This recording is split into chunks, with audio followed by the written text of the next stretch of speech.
face on. I don't know, am I ready? And we are live. Okay, so welcome back to Alter Self, and welcome Twitch. It's the first time that we're streaming our sessions, so if anybody comes along, watches this video in the archive, welcome to you. As a little recap, you guys had just left, at the beginning of last session, you guys headed down into the Undercroft beneath the chapel in the village of Barovia to deal with Father Donavich's son turned vampire spawn, who Fraser basically mercilessly cut down. And peer pressure to do as well. And you got peer pressured into killing a vampire spawn. Which left Father Donavich completely unresponsive and just in a time of mourning. Then you guys did a little bit of shopping. Gregor picked up a few things, having mended the relationship between Bildrath and your party. He picked up a few things for your adventures along the way. You guys met up with Ireena and Ismark once more, rested up in the tavern for a little while, and then set out.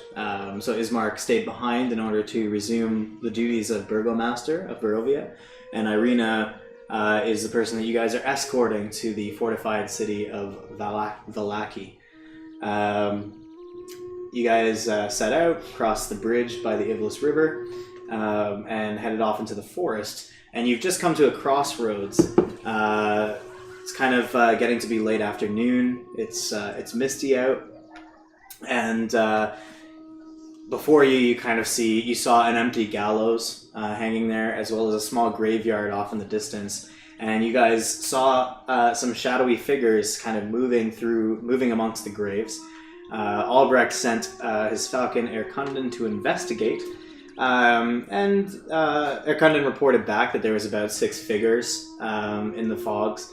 They seemed to be carrying shovels. But of course they noticed this falcon flying in their midst and have now kind of emerged from the fog and are walking towards you guys.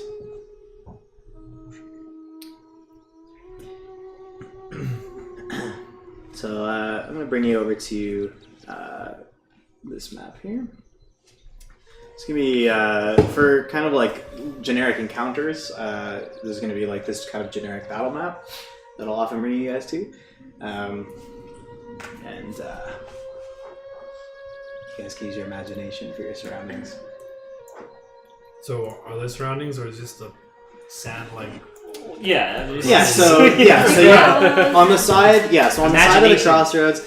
the crossroads where you guys are, there was a gallows, right? There was also the sign which pointed in the 2 directions. So one was pointing to that path to the northwest that heads down a steep slope, and presumably down towards the river. And then another path to the southwest that was labeled Vallaki and Ravenloft, Castle Ravenloft. And then ahead of you guys, so kind of from the direction that these guys are heading out towards you, was a graveyard. Oh yeah, true. Just containing, I think, 10 or 11 kind of loosely scattered graves. These guys come out. A couple of them have kind of shovels over their shoulder. And you kind of look at them and you do realize that each of them also is wielding a scimitar. And some of them even have crossbows hanging at their side. So they are armed. And you kind of gather from their appearance that these guys are they're grave robbers, they're bandits. One of them is kind of clearly their leader. He stands ahead of the pack and he's like, Well, what have we here? Out for a little stroll, are we? Yeah, the weather is quite nice here.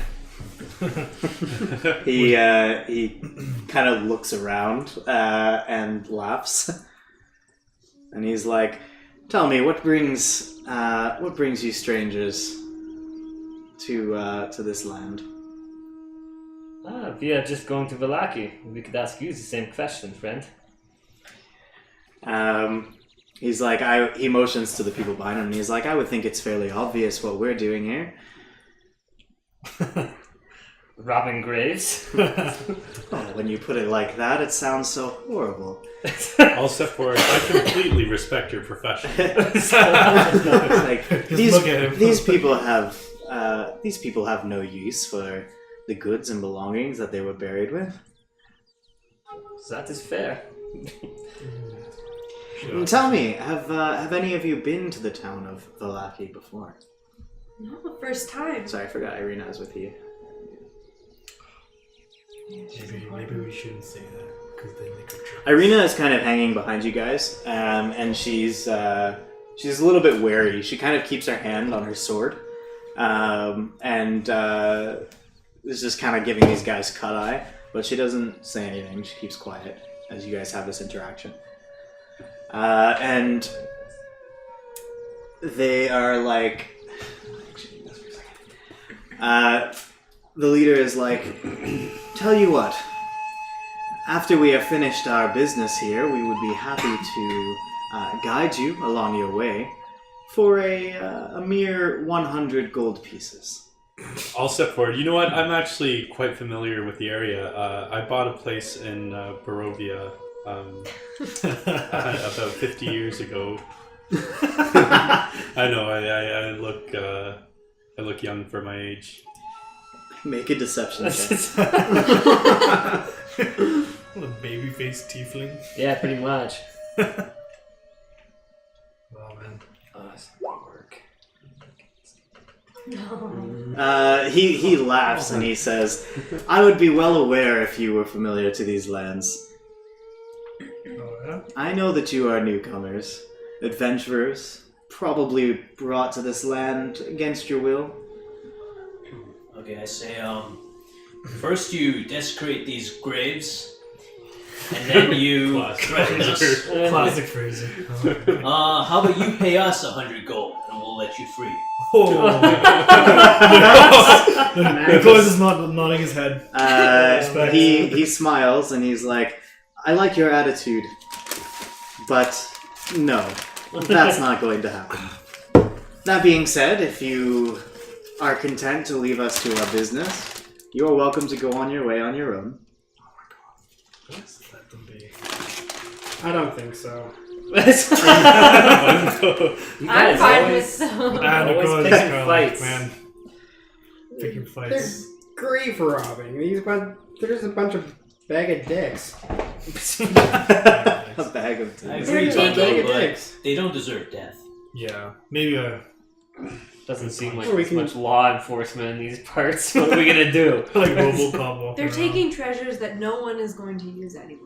Heck, maybe we should go see the treasures. Maybe we they're should actually useless. Ask for the treasures. Yeah. They're desecrating graves. But maybe the graves are bad people. I don't care. So he's kind of It's watching. gallows. He's watching you guys kind of have this discussion, and he's like, "We don't have time for this idle chit chat. Would you like guides through the wilderness or not?" No, no, Nah, thank we're you. good. Wait, what? Guide? Like, is it like a guidebook? He wasn't just asking. Gold pieces. Oh, They were for gonna gold, guide yeah, us. They right. we're just trying to rob us, dude. Oh, you wanted to guide us? Yeah. For 100 gold? Yeah. Oh, I thought you wanted to rob us. You just got really. That was probably part of the plan, too.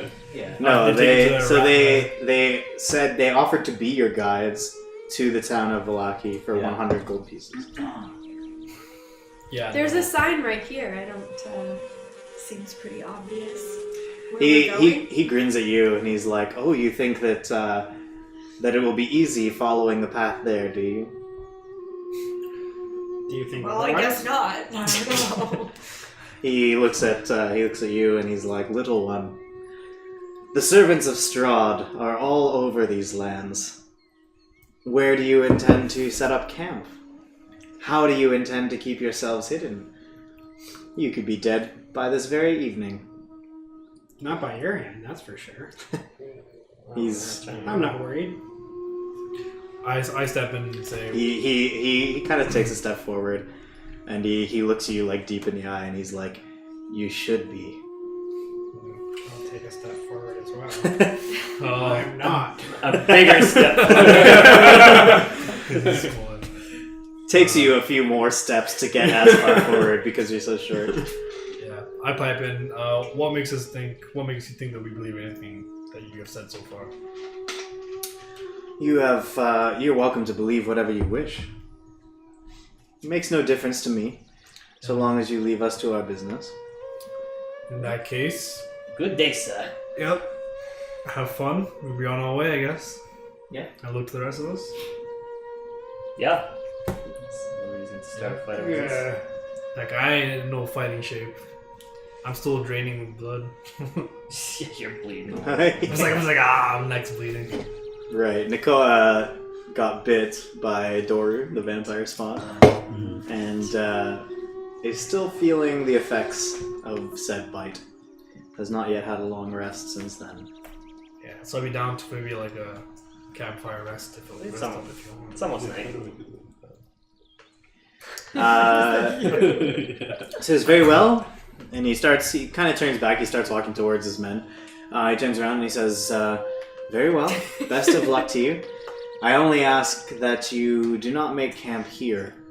We would prefer, of course, to not draw any attention to ourselves. Is that just fair? We should set up camp here. 9. You should keep going. I use my booming voice that's 3 times louder than my normal voice. God, thanks, I Fraser. say, what makes you think we're going to draw attention?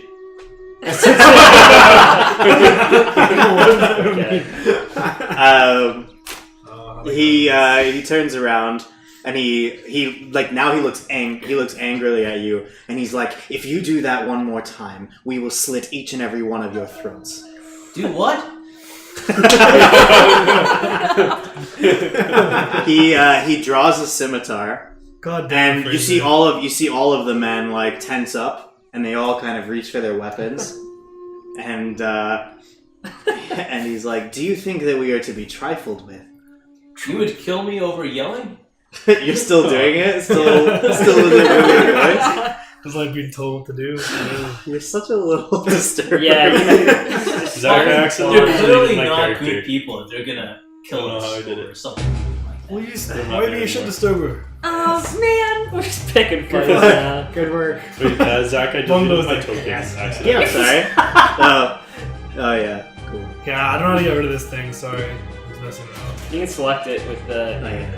Um, Now I figured that out. okay, I gotta There's a figure lot that more of that. Artemis. I used my invisibility spell. No, did you actually? You jerk. No, I mean, there's no surprise around here. They know you're there, you know they're there. So it goes immediately to initiative order. It's gonna be fun. You see the captain just kind of like reach behind him and point at you guys, signaling the attack. And all of the men behind him draw their weapons and begin marching towards you. Alright. Man. Albrecht, you were the first to react to the Oh, situation. baby. Having been kind of quietly observing. I'm gonna grease all these fellas up. Oh, good idea. All of them. Wow. That's a great idea. What's the range on Grease? 10 feet. No, what's the range? Oh, yeah, that's true. I should probably check that. Eh? Because they're about 80 feet away from you right now. Please be 120. That's also 15 feet that you just drew. Oh, These are all 5-foot squares. that's okay. I can run closer to them anyway. Yep. How far am I from this? Oh, yeah, easy peasy. Let's grab it. 1, 2, 3, 4, 5. We all get 30, right? Yeah. Well, Close. I mean, it depends on your speed, but Yeah. average is 30. Is that 15? Oh, yeah. Yeah, well, okay, not the corners. Everything else does. Yeah, okay, so hold on. So, like there, kind of, there, and then... so which, do you want the top? You probably want like this, right? Oh, I see what you mean. Yeah. It's a 20-foot cube, right? What's the area? A Like? 10-foot square centered on a point. Oh, it's 10 feet. Oh, 10-foot square. Interesting. Okay, I thought it was... Okay. So resize that to where you want it. Crap. Oh no. Can I get 3 of these guys, you think? Yeah. Yeah, I mean, I'll let you get a little jiggy with it if you want to be like a, like a diamond shape or something, like on the map. Just Oh, I didn't mean to do that. I'll just get these 3. They'll be like centered in the middle square. So yeah, 6. And, cool. Yeah, they we make get these 3. they make what, dexterity saving throws? yeah, hold on. And there we go. I'm assuming. Yeah, succeed in a dexterity saving throw or fall prone. If they enter it or end its turn, same thing. Okay, so the captain holds his ground firm and stays firmly planted, does not fall. The other 2, you see them comically just kind of like begin to slip, and they both fall onto their backs. Prone. Beauty. And that's your action for the turn, yeah? You bet. Okay, so 2 of them are down.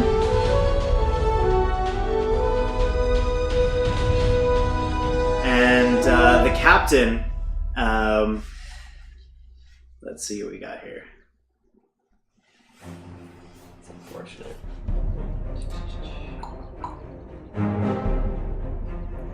The captain, the saving throw is at the beginning of his turn to see if he falls? Yes. Sorry. Yeah, beginning of each turn. Right, okay. Each enters the area. Ends Nope, his or turn. ends his turn there. Okay, that's really important. So he immediately runs out at you. Nicole's the only one. That's true. No, they are all to help him. What was that guy's name? He pulls out his crossbow and aims it right at you, Who, the leader? at Albrecht. Yeah, the leader. I imagine Greg wasn't like, oh, Oh, sorry. No, I apologize. He whips a dagger at you. Sweet. He pulls. You see, kind of along his belt. So he has a scimitar, and he has a couple of daggers in his belt. He pulls out the dagger and throws one at you. 10 to hit. Guessing not. No, sir. You manage to sidestep it, and at this point he kind of he pulls out his scimitar and holds his ground, preparing for whoever comes out. Bungo, you're up. So, I will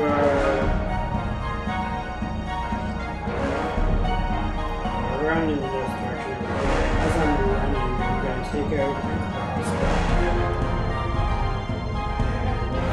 Running shot at the Okay.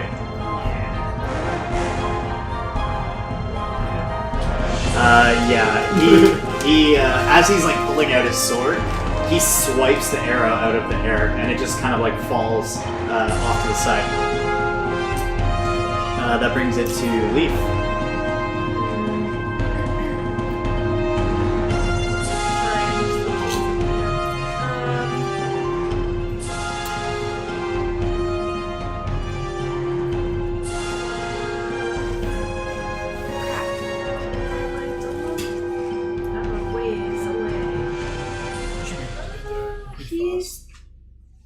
Okay, I am going to cast Ray of Sickness towards their leader.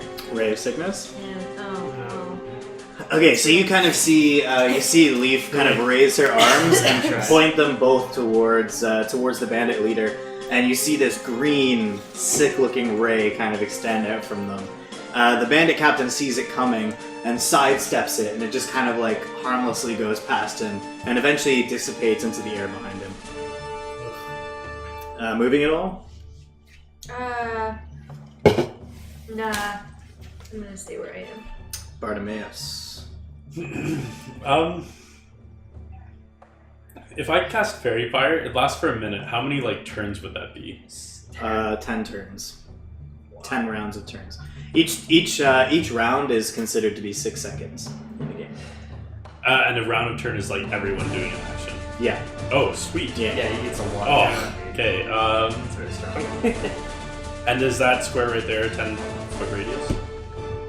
The square that That's that he Albrecht. greased up. Yeah. Yeah, but ideally, if you did it, I would want to do the 3. yeah, just, yeah. I was Yeah, gonna yeah. say like Yeah. that one again. I mean, technically it's 15 feet, but like, well, like it's fine. It's Uh, as though he put it in the middle point and then it went out and Okay. kind of caught all three. I mean, you could get these 4. Like this. Okay. I will run forward. These 4, I think. Could I? Like technically, because if it's centered here, like this would be 10. You get these 3. Okay, sure. You wouldn't be able to get the 4th one. Okay. It's a 10-foot cube. It's a 10-foot cube, yeah. Yeah. Yeah. You could get those 3 at the bottom if you wanted to, or you get the 3 at the top. Okay. Take your choice. You know what? I can run towards these kids. Okay, here. Okay. Distance. Does it have to be 60 feet, right? Oh yeah, you can. Yeah, that's for sure. You can reach.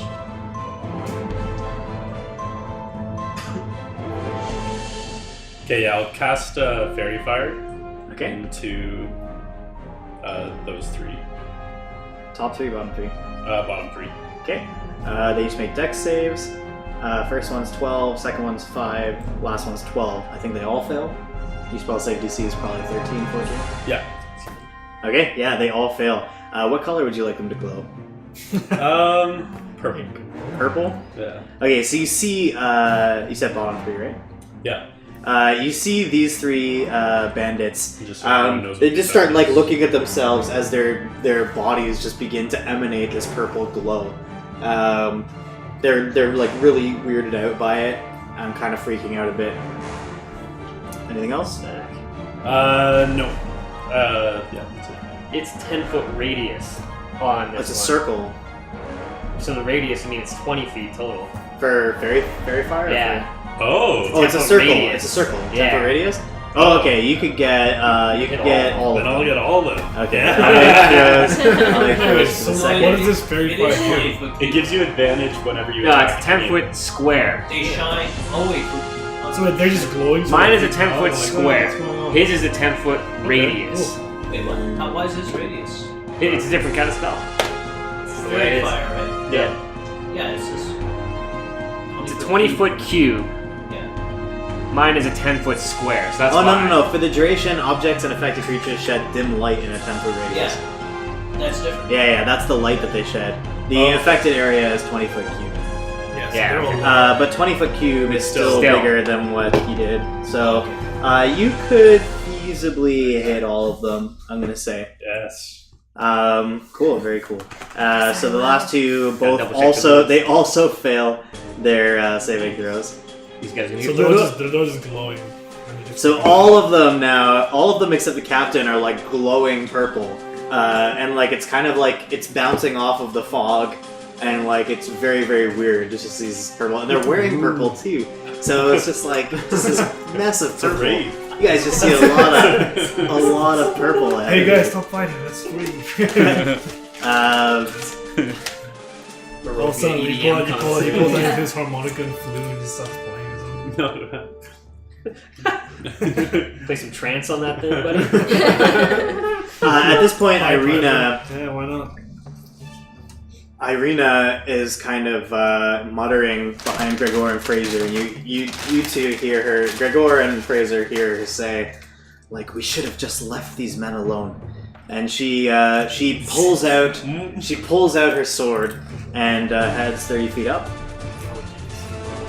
He's a fighter. to about here, Yes, sir. and readies a dodge action. So she's just standing at the ready with her sword in case anything should attack. Cope's like 113 notifications on Slack, all about pizza. Yeah. Fraser, it's your move. Okay, I run up to where Bungo is. So 10-foot radius sphere, would that catch everyone? Yeah, feasibly, I'd say. knew I should have scrapped enough first. You see, look behind you. Watch your men die. You're a dog, Sean. Make an intimidation check. Oh, right. Okay. Jeez, Sean. I wasn't trying to intimidate him. This is empty words. Fraser's kind of a dick. Pretty intimidating. I'm a dick to dicks. He just laughs at you. Like he just straight up laughs at what you're saying. Okay, that's fine because I've been pretty like humorous, like with my voice. Fair enough. So it makes sense.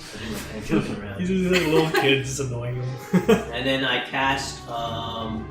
We had a short rest, right? After. We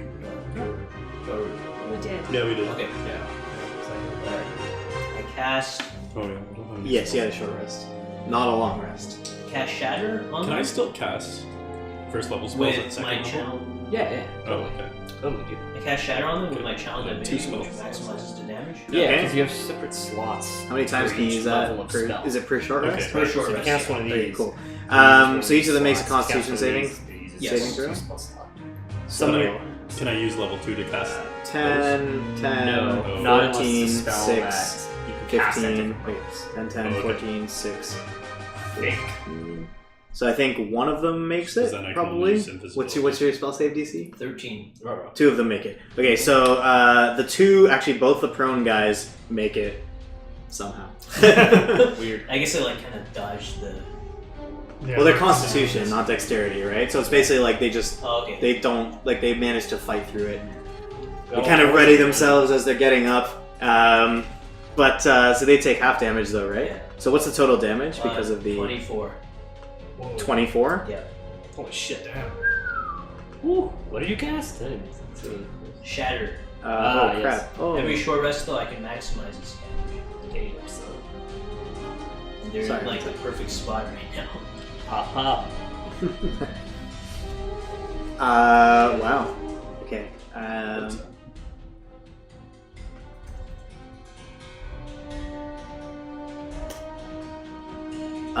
So the three that okay. So 12 damage to the other ones, right? Yep. Oops. The three that failed the save.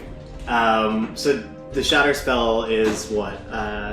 It's a loud like thunderclap, right? Yeah. Three of them, you just see them grab their heads, and as like this incredibly loud sound, just like permeate, like kind of like centered on the point, and it blows the three that aren't prone like completely in different directions. Like their bodies just fly. Each one of them just kind of like ends up spread out around the area, and doesn't seem to be moving anymore. Blood pouring out of their eyes and ears. Perfect. Wow, that's a dirty move, man. The other two, they kind of managed to cover their heads well enough to not feel the brunt of the force, and they're already on the ground, so they don't get thrown back. You just go through it. Yeah. But Good job, Sean. It's life. but they look See, pretty. If you do that and then kill them, then it's fine. I can only do it once. They look pretty shaken. So do they have an advantage? Like, No, what? They're just hurt, buddy. On those guys. There. yeah, like they had disadvantage now because they're like You have advantage. Jeez. So they're- Gregor is like, sweet. Okay. I will take care of this, and rushes forward to about there, and kind of like pushes Fraser aside, and pulls out his glaive, and swings at the bandit captain. Gregor's a glaive now? He's Yeah, always He's had a always glaive. had Oh, jeez. What else does he have, man? 4 spears. Whatever he stuffed in shoves his into bow. his pants, I don't know. He manages to hit, Jeez, 20. doing a solid 12 points of slashing damage. Wow.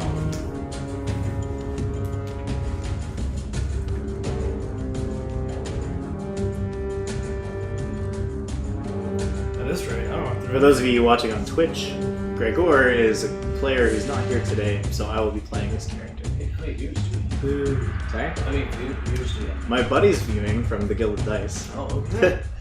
Um, That's it. That's probably it. Well, there's a couple of nons, I think. There was, anyways, when I last checked.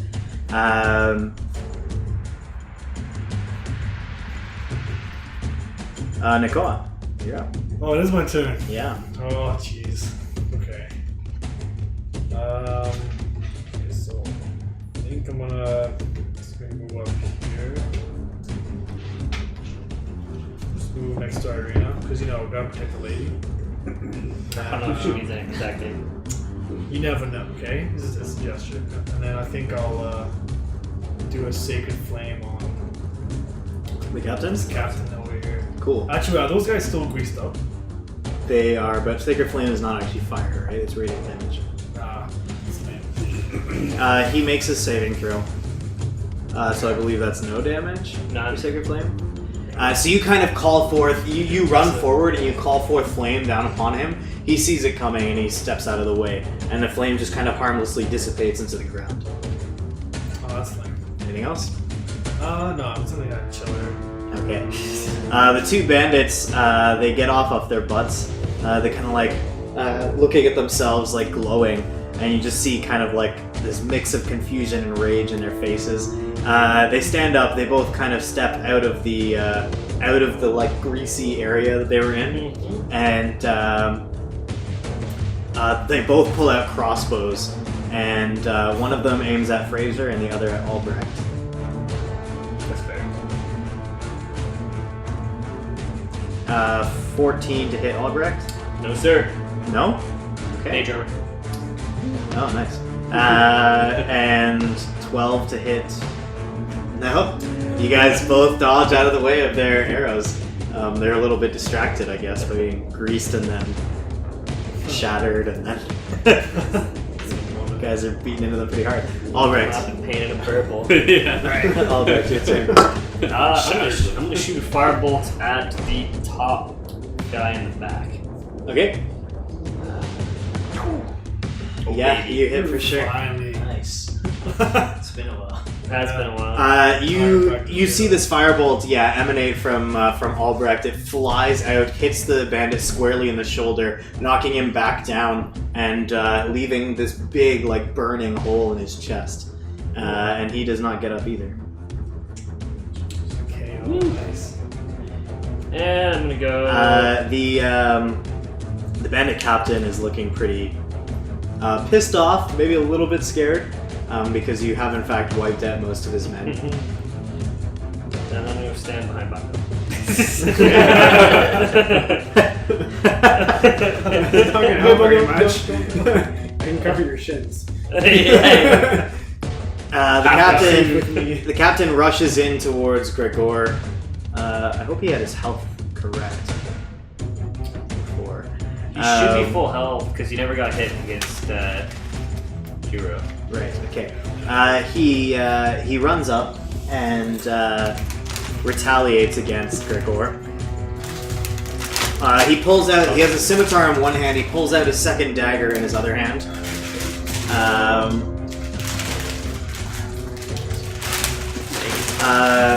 Brings his scimitar up once, and Gregor just kind of pushes it out of the way. Doesn't manage to hit.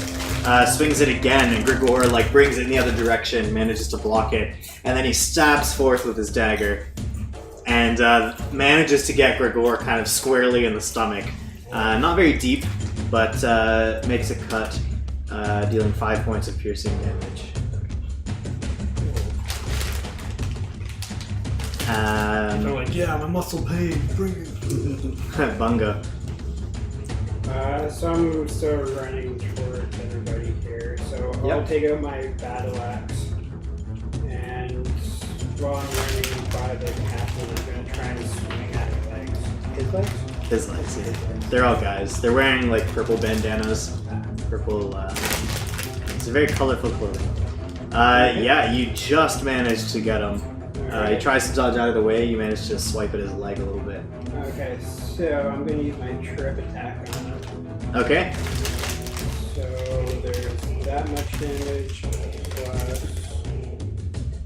that, and if he makes a strength save of 12, he's not down. Okay, so it deals 14 damage. deals 14 damage total.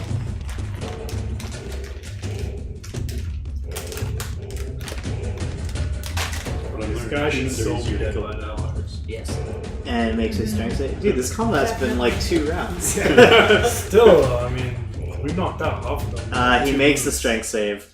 So you hit him in the leg kind of hard, but he kind of like goes down a bit and like grabs the wound, but stands back up, doesn't fall to the ground. I'm gonna attack him again. Okay. Action surge. Is Yeah, this? yeah, action Okay. surge. Just a normal attack. Okay. Yeah, nope. Yeah, this time he's ready for you. Takes a scimitar and brings it down on your axe as you swing it towards him, knocking it away harmlessly.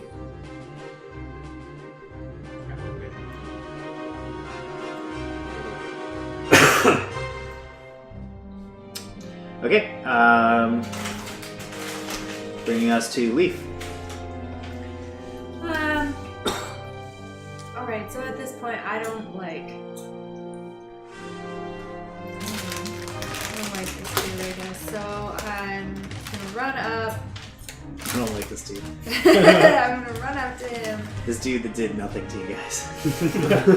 Well, He disobeyed us. now he's attacking us. And Where were you? You're it was pretty far. 30 feet, and I have 35. Okay. Oh, okay. And I'm gonna hit him with my rapier. He whips around and he sees you going in for the stab. Saw you as you were running towards him.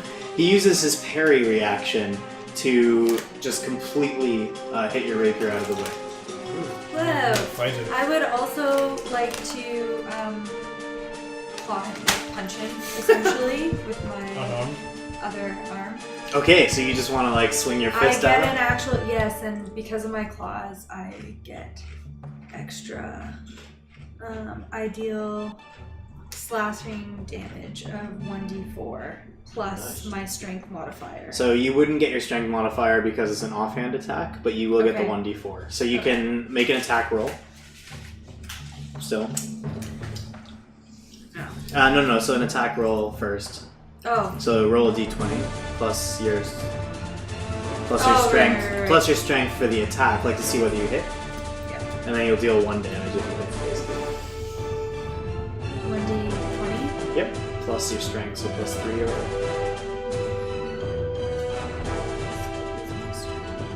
Sorry.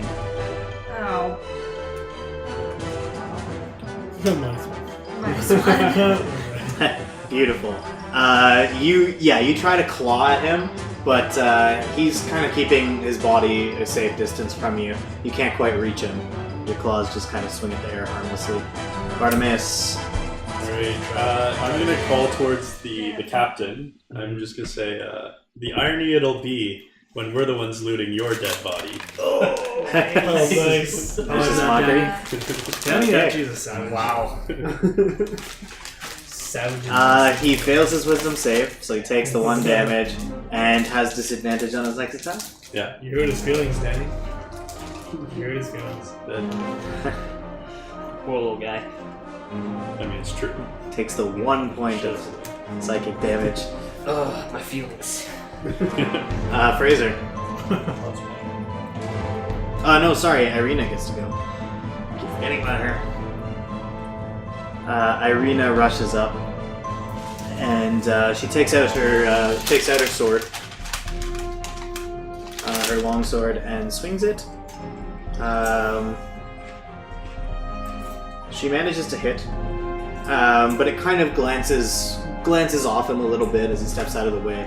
It looks like it did a little bit of damage. This guy's getting gang beat. So Doru will over. We always manage to turn it into a gang beating. We kill off the little guys. Fraser, now it's your turn. I walk over here next to Gregor. I Okay. whisper into his ear. And say, Oh my god. should I say? Who, Gregor's here? Or No, the no, no, I bad whisper. guy? My whisper is still 3 times louder than my normal. So it's like a normal So you talking booming voice. whisper into his ear. Exactly. And I say, why don't you show your last comrade how much of a coward you are? And I use, and I say flee. I use command. Command?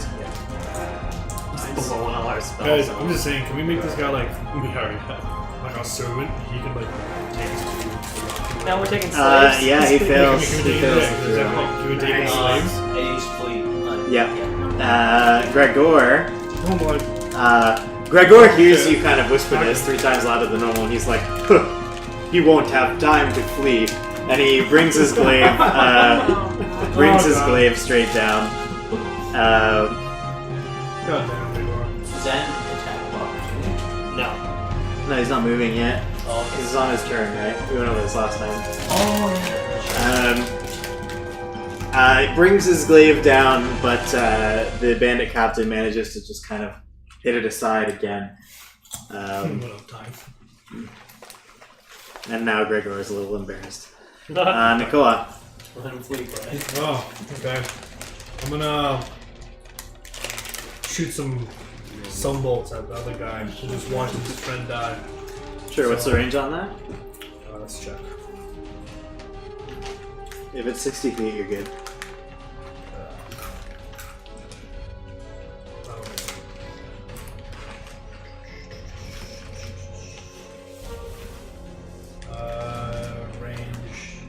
Critical range is 60 feet cone type of thing.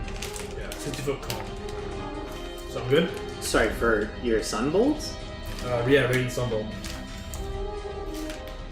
It's a cone? I thought it was beams that come Yeah, out. it's like it just said 60-foot cone. I don't know. Wait, what are you casting on us now? No, you can hold. Okay, you can hurl searing bolts of magical radiance. The attack has a range of 30 feet. Oh, okay. Yeah, I'm set fire. Seems like a little overkill, but okay.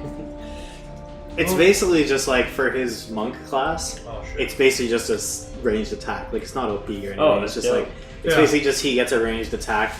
He can basically like fire from his fists because he follows the way of the sun soul. Hell yeah. Okay, well I'm not in range then, I guess. So I guess I can just burn this guy. I mean, you could move 30 feet and then fire it. Oh, that's a great idea. I just don't want to get too close, you know? Just want to keep a nice distance. Well, I mean, he's firing a crossbow at you guys anyways, so That's true. It's fair. Oh, still you not have to go a bit closer than that. Yep. You can move another 10 feet though. Shot. Can you grab me? Here. Me too, please. Alright, so. Hold the beer. Yeah. 3 beers. Oh my god, still not close enough. Just two. I'm gonna grab that whole case and try to. You can definitely move within range because you were 60 feet. So like you say you're there, and you give a good punch forward. Radiant bolt just flies out of your arm, and it hits the guy square in the chest. Roll for damage. Okay, it does. Yeah, it hits the guy right in the chest, and you just see kind of like his clothing sear away, and there's like burnt skin underneath, and he kind of stands there like shocked for a second, like holding his crossbow, and then slowly falls over. First kill of the game, everybody. Congratulations, Nicola. Oh my god, I had blood. I had your blood. You did it, Paul. Thanks, guys. Wait, I have. You know what? I'm gonna spend 2 more. Can I spend a key point and shoot 2 more of the other guy? If you want to. Yeah, I'm gonna do that. Do you get those back on a short rest? Yeah. Key, I get on short rest. Cool. So I'm gonna spend key, and I'm gonna do. I'm like, fire, baby. I'm gonna shoot 2 more at the guy. Yeah, you whip around and you punch the air twice, and more radiant bolts fly out towards this guy. Yeah, first one hits. Second one he manages to sidestep. Roll for damage for one of them. Yeah, nice. You kind of, as he's distracted by like he disadvantaged by me as 5 well. people, he has disadvantage on his next attack. Oh, okay. You don't have advantage on him. Okay. As he's kind of distracted by the 5 people surrounding him right now, you manage to get one off right into his back. You can tell that his armor has kind of protected him from the brunt of the damage, but hurts him a bit nonetheless. He kind of recoils a bit from that. All the bandits are dead, so Albrecht. The normal bandits. Alright, well, I'm gonna swing around this guy because I don't want to burn any of you dudes. Actually, I don't know if I can get 1, 2, 3, 4, 5. Fireball! So everyone's like, You guys are all just like, yeah, this is pretty bad. It's the Yeah, game. you hit. Bet you didn't play with the sack. Yeah, again, you can tell this bandit's wearing a little sturdier armor than the other ones, and it seems to be helping him against your blows a little bit.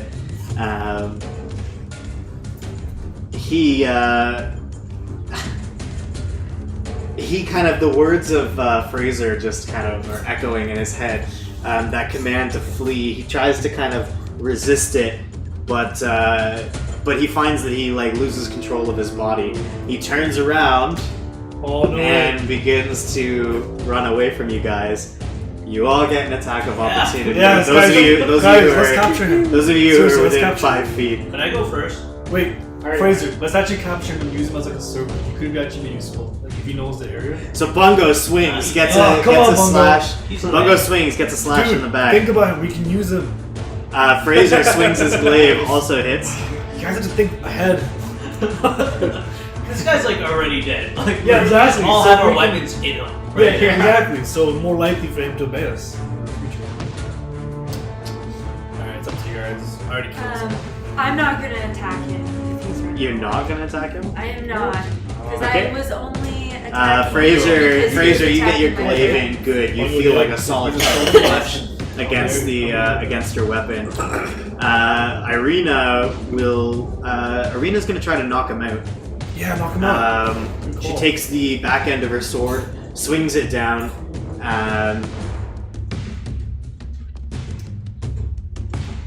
kind of like nails him in the back, which pushes him forward a little bit, but he keeps trying to run. Gregor is definitely not going to let him go. Yeah. With a laugh, he swings his glaive. Natural one! We laugh at him. It goes straight down and it lands into the ground in front of him as the bandit is already out of his reach. None of the rest of you, Leaf is not making an Still attack alive? opportunity. What? If I hit him, could I I knock him only out? came and hit him because he was attacking. Hey, whoa, where's he running? Wouldn't I get hit too? Or is he going Wait, down? wait, He's avoiding you guys. My booming blade will It was only attack of opportunity. Yeah, but I could have done it. You can't use Oh, the yeah, I can, blade yeah, for an right. attack of opportunity because it's a If cantrip. I do I get an attack of opportunity right now? No, man. No. It's You're only right, you get an yeah. attack of Close. opportunity if you're in melee range, and they move out of your melee range. He's beginning to run away. You see him kind of get this far, and then he just like stops and like shakes his head, and he's like, there's this look of like, what am I doing? Like comes over his face, bringing it to Bungo's turn. Oh no, sorry. He does more than that. He dashes because he's fleeing. So he moves another 30 feet. 10.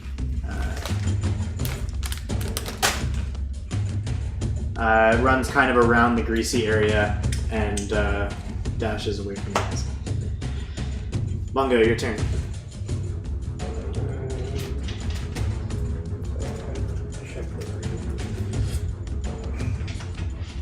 Oh, whoops, didn't Kill him see dead. that. Well, if that's in range, that's what I was doing. Range is 80. You still move. Yeah. There you go. 60 feet anyways. Yep. Yeah, I'm just gonna stay there as he's running away. I'm gonna take out my Okay. crossbow and try and get him in the back. Alright, sword and shield on your back, crossbow out. You fire, and you do hit. Wow. Ooh, get some. Yeah, Oh, the shit. arrow sinks with a loud thud that you guys all hear directly into like the spine of the bandit. His arms like fly out, and he falls like face forward to the ground, and he does not move. Nobody got hurt except for Gregor. So nobody got hurt. I look at Ireena and I say, now you know just how strong we are. She looks back at you and says, "I do not consider it strength to attack people who mean you no harm." I'm already on my way to the bodies. He as well. He's not even paying attention to it. She's like clearly. Part of me is get your ass back away. She's clearly angry that this whole altercation happened, and she's like, You guys had better just get me to Vallaki safely. We could have avoided this fight. Yeah, I totally agree, Good. Ireena. I totally agree. Your job is to get me there It's like patting safely, her and you needlessly put me in danger. Ooh. Shh, we're collecting our rewards. She's like her face just goes like you see her go like blush with anger, and she just turns and like walks away to like the sign that's like marking the paths, and she just leans against them, like sheaths her sword and just stands there with her arms crossed. You guys loot the bodies? Yeah. Yeah. Wait, you leave. Do you? Yeah, find the. No. Do you, Bongo? Right. Loot the bodies? Yeah. Wow, okay. Sorry, I should have bookmarked this page. Actually, yes, They're dead. I do want to. We're all about treasure. I mean, we just killed them for doing Okay, this, each of you but- are each of you going to like different bodies, or are you going together to like one body? I went to the commander. You went to the Wow, commander? of course you Yeah. would, Bongo. Of course you would. I'm also going to the guy who I killed, since I want to look at him. All of you position yourselves beside a dude that you want to loot. Alright, this one looks pretty hard. Yeah, paraphrasing. Gregor and I are cool. We don't need anything. You guys have each other. We're just chilling. Yeah, they've already got their riches. So all of you kind of begin rifling around in the bandits' belongings. Most of you don't find anything of any interest. They're wearing kind of very ornate, like purple clothes, like very kind of standoffish for like a bandit to be wearing, and like purple bandanas.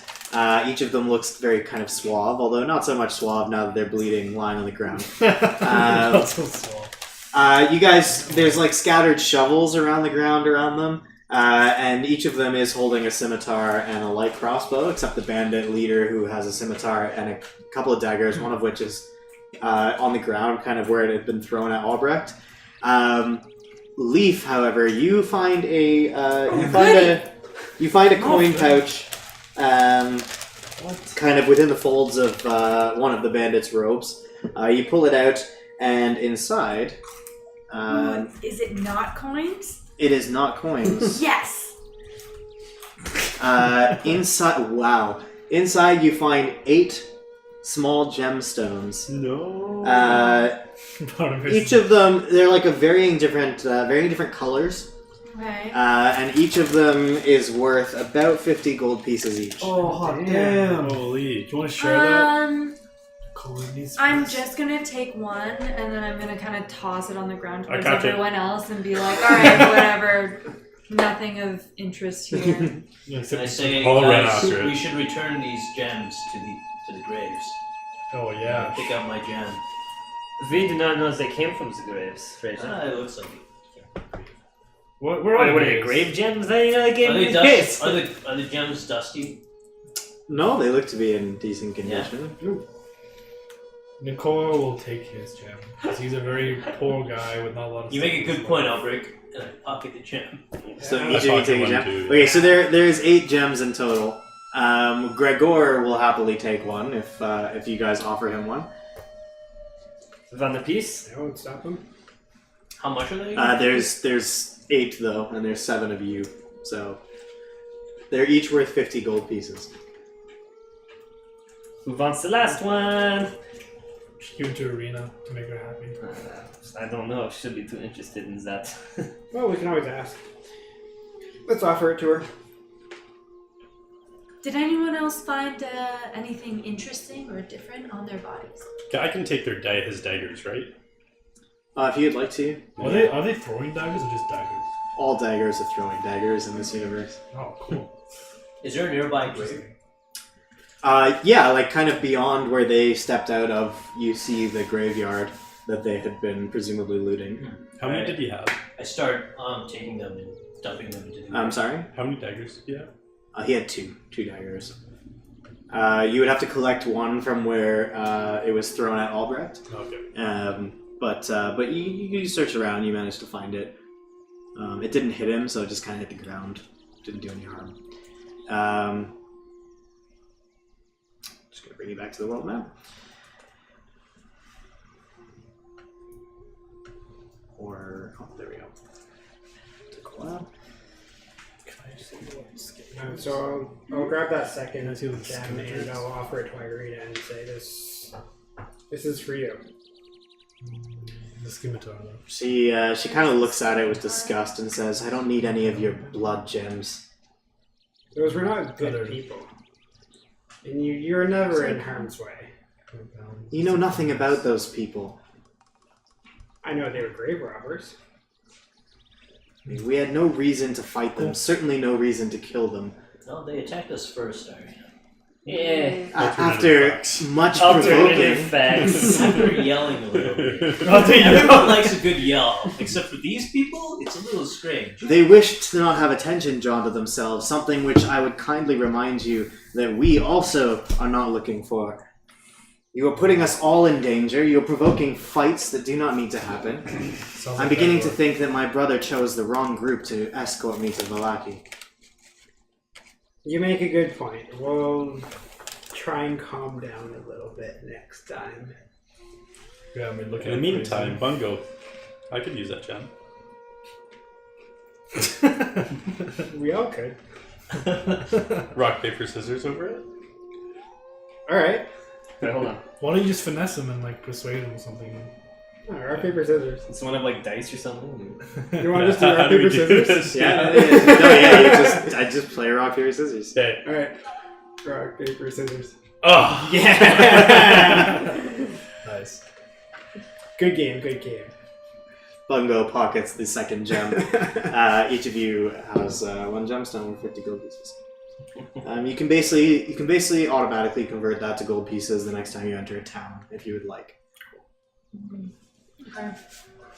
Or you can hold on to it as a gem. So you are left kind of standing now with bodies lying all around in front of this graveyard. And this kind of, the scene was morbid before, and now it's even more morbid as you're just kind of standing amidst the fog with these bloodied bodies that are kind of like, the glow of the purple is just starting to fade off, but even without the glow, they stand out quite a bit against the very gray backdrop of the scenery around you. Bloody hell. Cool. So, which way are we going again? What does the sign say? So there's a sign that's pointing to the northwest. Well, okay, first of all, sign pointing east, which says Village of Barovia. That's where the direction you came from. There's a sign pointing to the northwest, which says Serpool. And a sign pointing to the southwest, which says Vallaki / Castle Ravenloft. Hey, Serpool. Bungo. Someone said that that's where some of those gypsy folk hang out. Don't you want to go see your friends? Vistani. Oh, Vistani. Yeah. Can't say Don't gypsies in this you want world. to go? Whoa, it's not PC. They're not See gypsies. Yeah, Vistani. You seem to know some of them. I would like to go have a chat with those people, but I feel like we should go drop Ireena off. Well, Yeah, she's a bit here's better. the thing. When we spoke to someone in the tavern, they suggested that would be a place where we could stay safely for the night. Alright, it's getting to be night soon, isn't it? You'd estimate that it's around like 6 o'clock. So there's still daylight, but like it's starting to, it'll start to dim within the next couple of hours. I don't know that we want to be out in the wilderness at night with Strahd around. I agree. Maybe if you'd ask the bandits, they'll be able to tell you if there's any safe places. Right, guys. But I told you, keep one. We Yeah, had those one. guys. We had one. No one listened to Nicole. No one listens to Nicole. Yeah, Wait, since how it's far away are each of these places, though? Like, Sirapool versus Vallaki. Can we get to Sirapool within the night? Before nightfall? The sign I have no doesn't say. idea. Just says signs pointing in different directions. You do notice that the two paths, the southwest and northwest, are going in opposite vertical directions.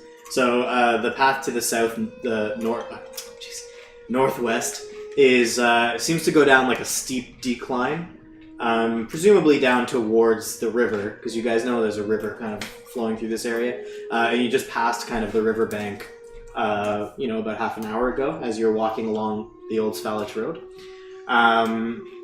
The path to the southwest, on the other hand, seems to be gradually heading upward, in kind of like crests over a hill.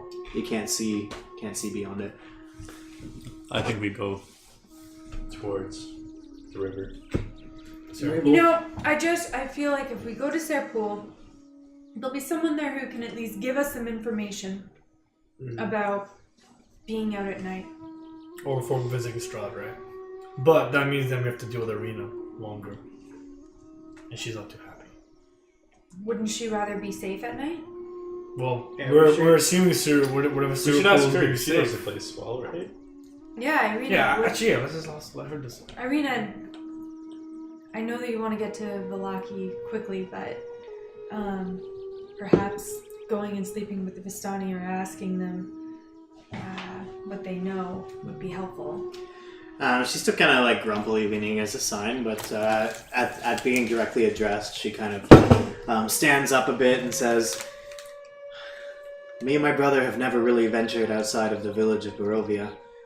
We don't really know too much about these lands, any further west than where we were born and raised. But I do know that I don't wish to be caught out in the wilderness at night. It seems that is when Strahd is most likely to send his servants after us." I asked, do you know if... Actually, she doesn't know the land, never mind. Okay, let's just pick, guys. Cyril, Pool, or Vallaki? Let's go towards the Vistani people.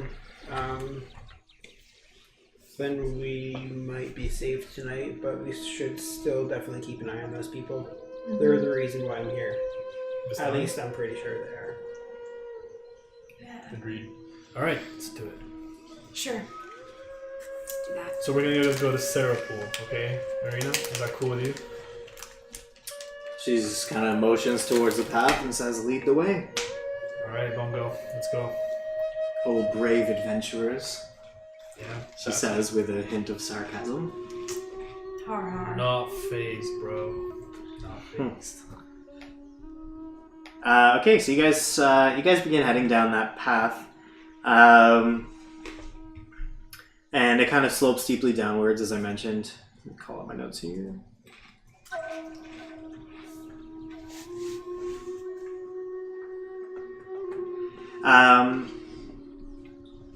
You guys kind of get to about here when you where it kind of begins to descend down into the forest, and you kind of see that it kind of like bends around the trees, and the further you go, the more the kind of the well-worn road gradually disappears and is kind of replaced by a twisted, muddy path through the trees.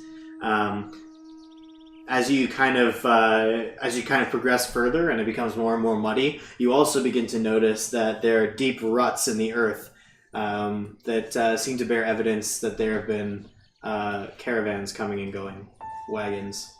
Cool. Looks like we're going the right way. You guys just continue quietly. So they're just like, this is a muddy path, and we can tell that like caravans are going through because of like forest trees or whatever. Like, oh, sorry, what am I paying attention? Like, is there some- You okay.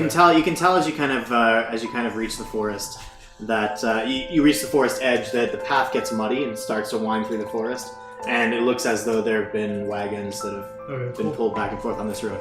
As you kind of are just hitting the edge of the forest,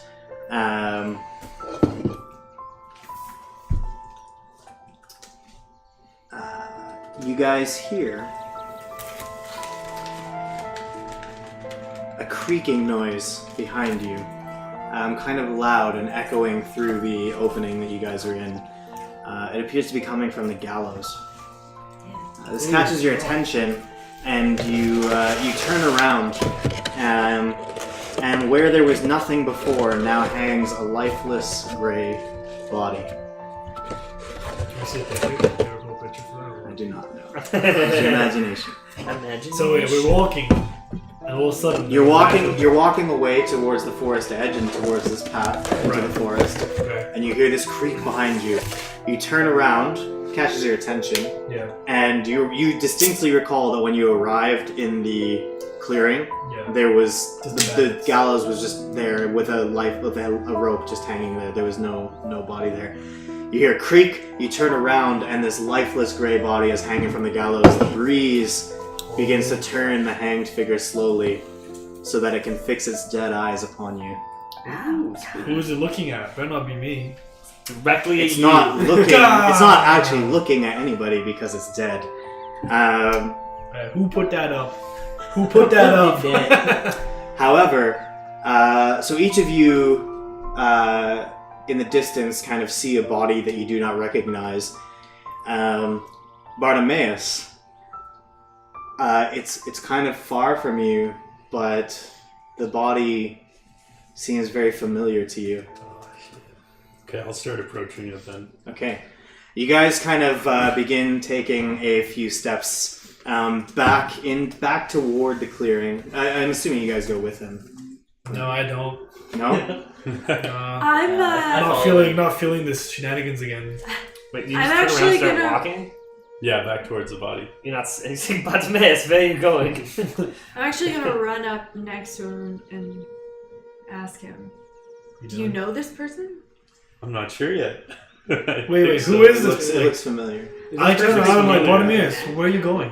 Like, what are you doing? Like it's I a know dead this body person. hanging. It's hanging getting at the dark gallows. though. I need to see it though. What if it's a trick of Strahd again to lure us back into a trap? I need to see it. I'm gonna run up to the body and try and lift it up. So You're tiny. as if- Oh. I'm gonna try and lift it up anyway, so that Okay, so some if of it you, was about I to mean, die, just then kind of I'm trying to remember, save just it. kind of remember where you are in this scene. If you stayed back, you stayed back. That's fine. Those of you who approach, as you get closer, Bungo, as you're running towards it, and Leaf, as you go towards, the body just looks like any, you don't recognize it at all. It just looks like any dead villager, like they, dressed in kind of the same clothing as you had seen people wearing in the village. Just kind of a man that you do not recognize hanging there, and the body's kind of just slowly spinning in the breeze.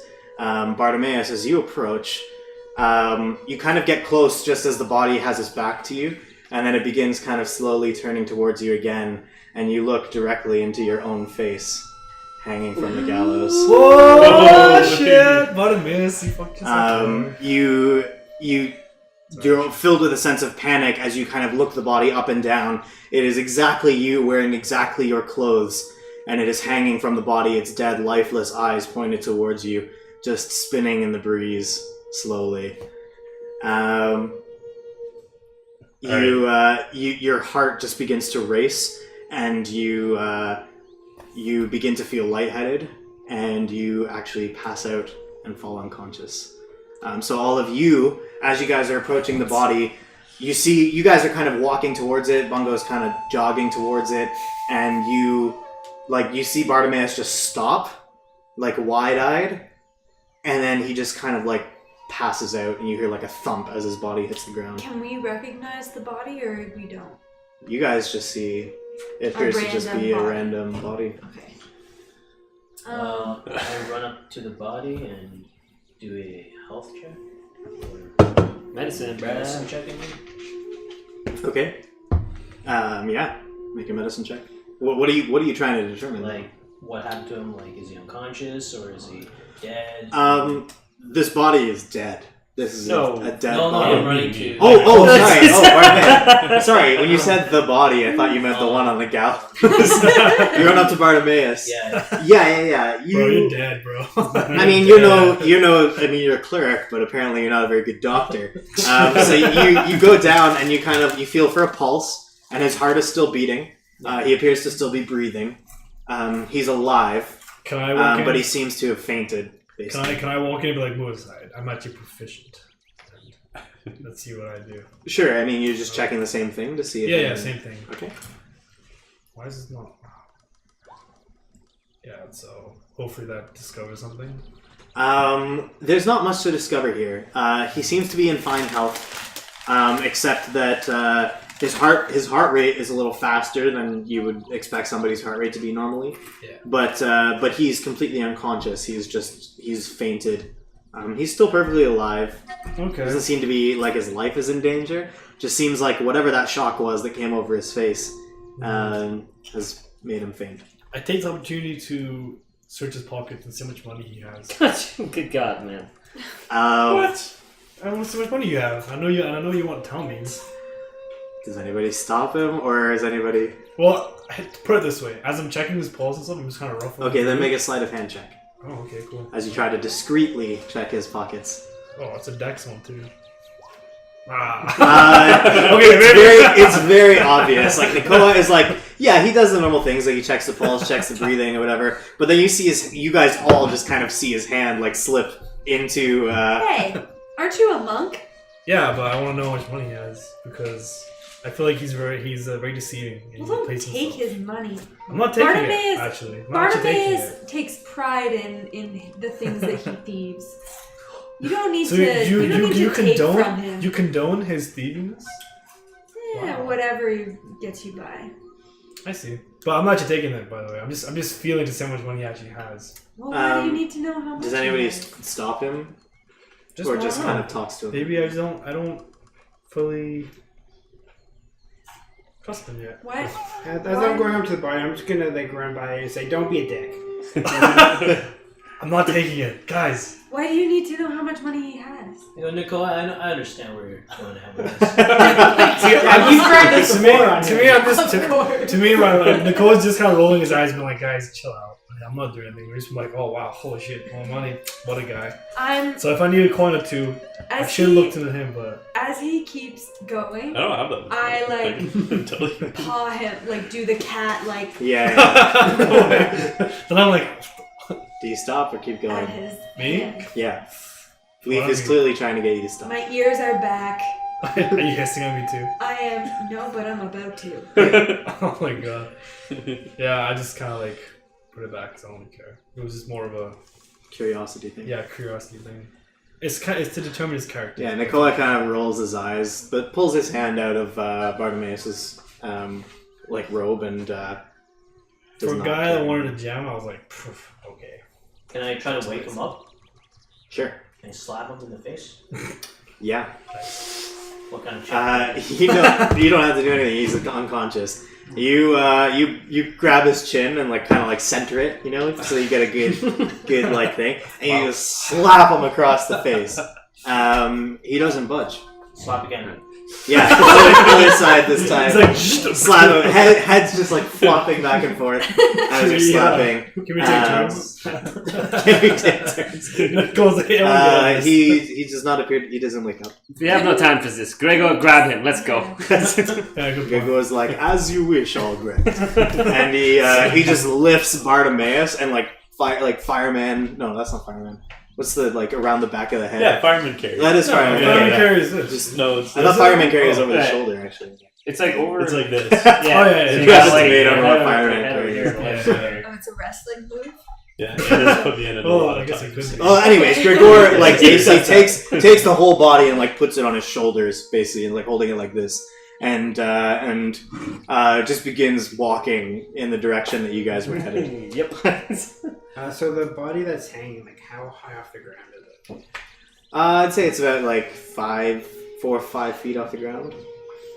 Is there any way, like anything around it, for me to like climb up and try and like get at the rope? Sure, yeah. So it's a wooden gallows, and it's like hangman. It's basically that, right? Okay. So you can kind of like, if you want, you can like shimmy your way up the wood to get to the top.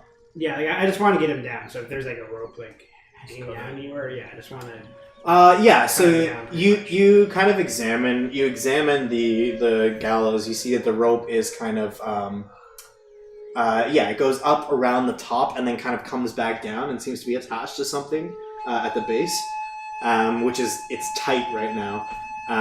So you could, if you wanted to just have the body fall, you could cut. Yeah, I'll do that. Okay, you take your axe out, you just swing it at the rope, the body just falls to the ground like in a crumpled heap before you guys. So I'm gonna go over to the body and You smell the smell of death. I was gonna say see if he's alive, but I don't think I need to do that. No, like his eyes, the entire time the eyes have been open and like rolled back. Like this is clearly a corpse. Shows no signs of life whatsoever. Yeah, we should just leave, guys. I'm gonna. I'm still walking through away. his stuff to see if there's anything I can tell about this guy. Cool, yeah. So Bungo reaches out and begins trying to, find something that might be able to identify this man. As soon as your hand touches the body, you see it just begin to kind of like, it almost like shivers and then like begins to like melt away into nothingness. And just kind of like turns into like this amorphous like liquid and then just like seeps down into the ground. And where there was once just a body lying in front of you, you now see nothing. I look impressed. I'm like, wow, that's a really cool trick. Science. Yeah, explain that one, Bungo. So was Bungo actually able to like feel it? It was like you felt like generic thing there, and as you touched it, it just disappeared on you, basically. I'm gonna look around and see if I can see anybody else. Sure, yeah, make a perception check. You look around. You kind of glance towards the bodies of the bandits that you guys had slain. You look towards the sign. You look down each of the paths, in like kind of through the fog, trying to peer around. You see nobody. There doesn't seem to be anything around you. I've been deceived. And do we notice this body also kind of melt away, or is it just Bungo? Yeah, no, you all see, like, you saw the body fall, you saw Bungo go approach it, and you saw that as soon as he touched it, it just melted away into nothingness. And now there is just no body. And the rope is once again hanging lifeless from the gallows. Wait, like there's a brand new rope there or something? No, actually, no, yeah, I guess the rope fell. The rope is still there on the ground. The body has melted away to nothingness. That's some messed up shit. We should walk away before something like that happens again. Did someone buy the rope that they wanted in town? It was Gregor. We have the rope. Yeah, alright. Yeah, Yes. we have rope. Gregor did buy, see he bought 50 feet of hempen rope. It's a story, man. It's a story. It's a It's a story. story. This rope kid, you know where I got it from? Dead man. Alright, I'm already walking back towards the forest. Yeah, I'm starting walking away and just gonna tell everybody. I think there's some sort of pretty good magician around here somewhere. Ah, why? You said a magician. You see how that guy just like disappeared? Is he a magician? Bungo, you mean magic. There's a vampire who is magic. Vampires don't make bodies disappear like that. I don't know, it seems to me that Strahd can do a lot of things. Strahd must be a very good magician. If you say magician, are you implying that they use magic? Because Stage magic. Fake magic. He's an illusionist. oh, I see. You're one of those people. One of those people. What do you mean? I look you puzzled like, what? You don't know? Alright, are we moving? You guys continue? Yeah. Yeah. As we're walking, I walk next to Bungo and I say, Bungo, you seem like an adventurer. Have you been to many places? Lots of different places, yes. What's the best story that you've heard from any of the places that you've been to? I don't really ask people for stories. I more tell them the truth. Oh, Nice. and what? Are you gonna Like, you want to ask, but you don't want to ask. like tell me your So secrets? you don't spend any time in the taverns asking people about their lives? Not too much, no. I've spent time with lots of different people. You always talk about magic. I try to spread the word. Bungo, are you like, do you have family? So as this whole, just really briefly, as this whole exchange happens, before you guys kind of take on, Ireena was kind of watching the whole exchange, and you see that she's shaken by the whole ordeal. She doesn't seem to have any better idea of what's going on than any of you do. But she kind of, when Bungo was over trying to touch the body, she kind of came up behind him and was just looking down at the body. And when you guys carry on, she carries on, but she's kind of walking behind you guys, looking somber. So you guys continue down the path while you're having this conversation, I assume, yeah? Yeah.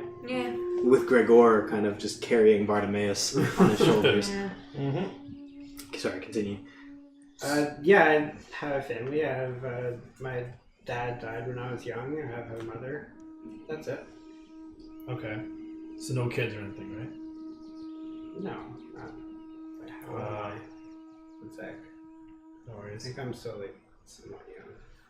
You forget your age. Yeah. Oh yeah, I'm 32. Yeah, no girlfriend or anything. No, No kids. Just wondering. And where are we from again? Like, what land did you hail from? I think it's called Karatur. A very, very far away place. I've been traveling for many years. Okay. Come across any other monks in your travels or what?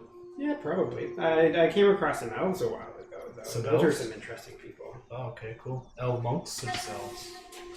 Elves in general, the city of elves, the village of them. Cool. They were good people. Nice.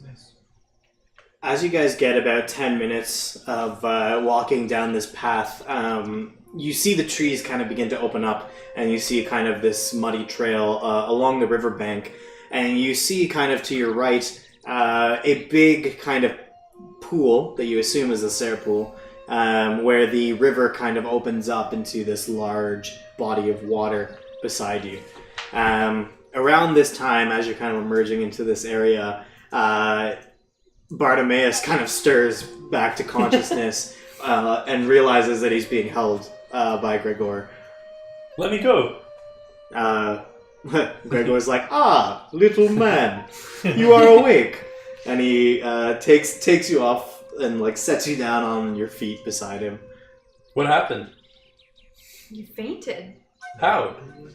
Well, I don't know who you thought that corpse was back there. You remember what you saw. I saw my own face. I saw myself. That corpse was not you. Yeah, what are you talking about, Bartimaeus? What if that's what I become? You're absolutely 100% convinced that it was you that was hanging there. I think I saw into the future.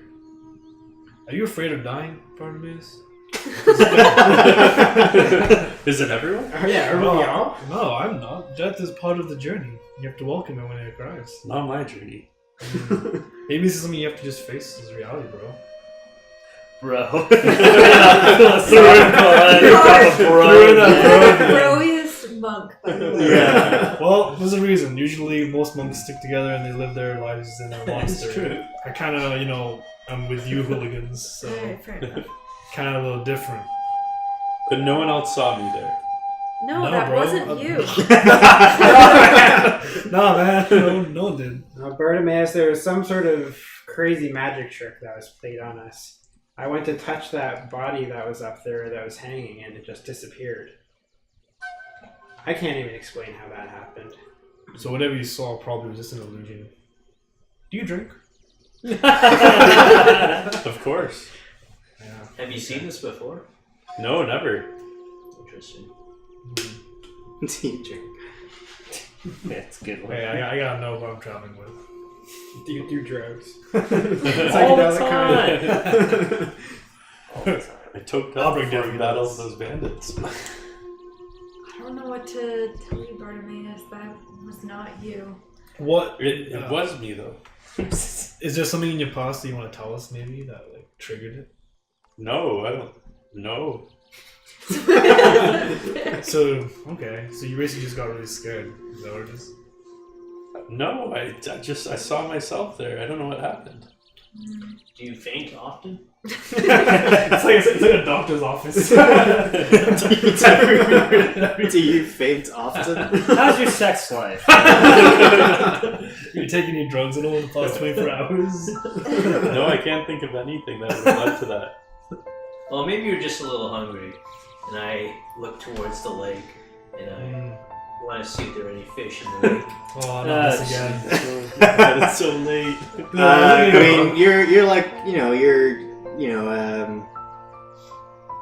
you'd have to walk down to the lake. You're not like right by the lakeside. Yeah. Yeah, so Fraser gets off the path and begins kind of heading through the grass down to the lake. Just follow. I'm like, Fraser, what are you doing? It's getting dark. We should probably stage the path. Well, we can set up camp here. What do you guys think? I thought that we were going to the Vistani because that would be safer. Yeah, look, the camp is just there. The camp is just there. We could maybe... You actually see the camp. Well, like, it's around the corner. You see, like, you kind of look across the bank of the Sere pool, and you do seem to see movement off in the distance. Maybe kind of like smoke coming up.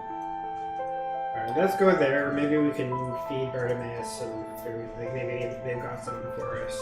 Okay. But be careful with these people. I don't really trust them. Alright, sounds good, Bungo. We'll trust you on this one since you are most familiar. I guess we'll start walking. How does I do? Yep, are you ready? Okay. Me and Bungo. Oh yeah, I'm gonna Me and walk up pals. there too. Okay, and now leave. You guys continue on your way then. His face is still by the bank. He's fishing by himself? No, I'm fine. Oh, okay. Yeah, Fraser sees that everybody's moving on without him, and you're all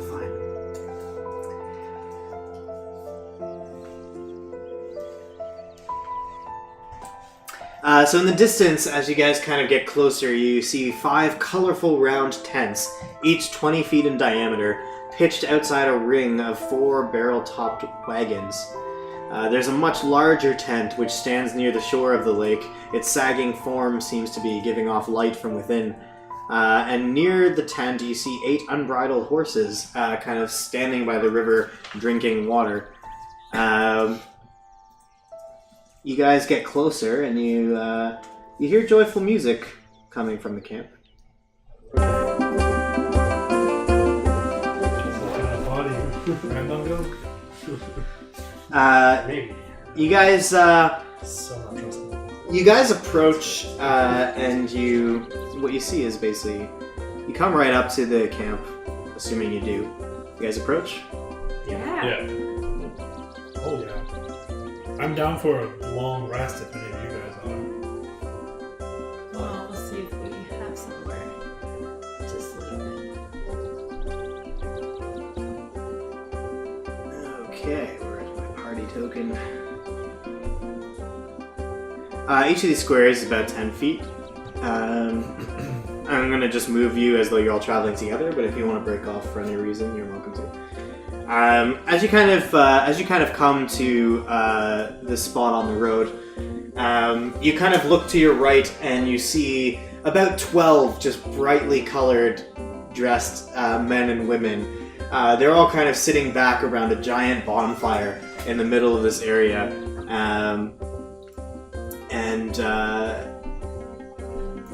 they seem to be like, some of them are like playing musical instruments, some of them are dancing, they're sharing food, sharing drink with each other, and they all just seem to be chilling around the fire, sitting on rocks and kind of crudely thrown together like seats that they made. Just based off of like this scene, does this seem like the same kind of people as the people that I was at before? Yeah, I mean, this is very similar to the gathering that you had been invited to during your first night of travel of this adventure. Make a perception check.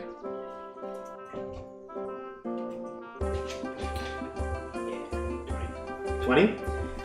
You carefully kind of examine each of the faces of the people around the fire to see if you recognize any of them. You you kind of gather after a time that none of these are people that you specifically saw that night, but they do appear to be Vistani. Certainly. What happened there, guy? He's not saying this out loud though.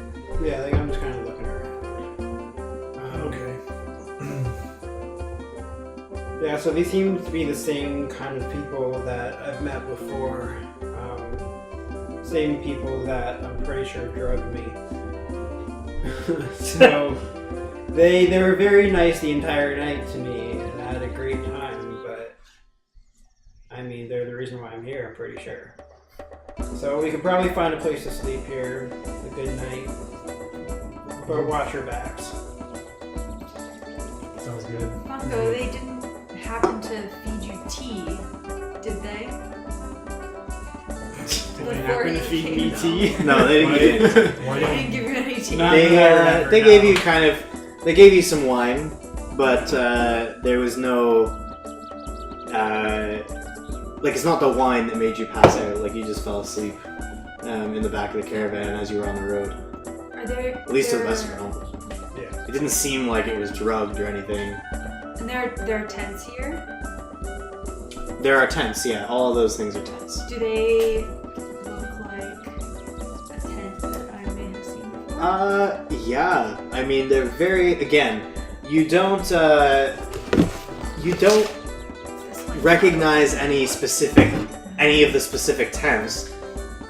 You're fairly certain that the one that you had encountered before is not here, but you can tell from the coloring and the styling that that tent too must have also been a Vistani tent. Cool. I'm just gonna walk forward and approach the fire. Cool. Hopefully. As Nicola kind of takes the initiative and moves forward, you see one of the women who's kind of sitting further out, kind of turns towards you and is like, "Ah, we have visitors!" And everybody kind of turns towards you, and they all just have smiles on their faces. They're all just celebrating life. The music keeps playing as they look at you. And kind of one of the men who seems to kind of be, he seems to be maybe telling stories or singing or something around the fire. He stands up and he says, "Welcome, welcome, travelers. Come, sit with us around the fire." Great. And they motion you towards them. That guy was telling stories. I want to go sit close to him. Sure, yeah. You sit down. Of course you would. Sit down right beside him. I'll walk forward and sit down Yeah. as well. I'm gonna be just looking around as well. If I can find a nice log by the fire, I'm gonna cozy up to it and maybe take a little rest.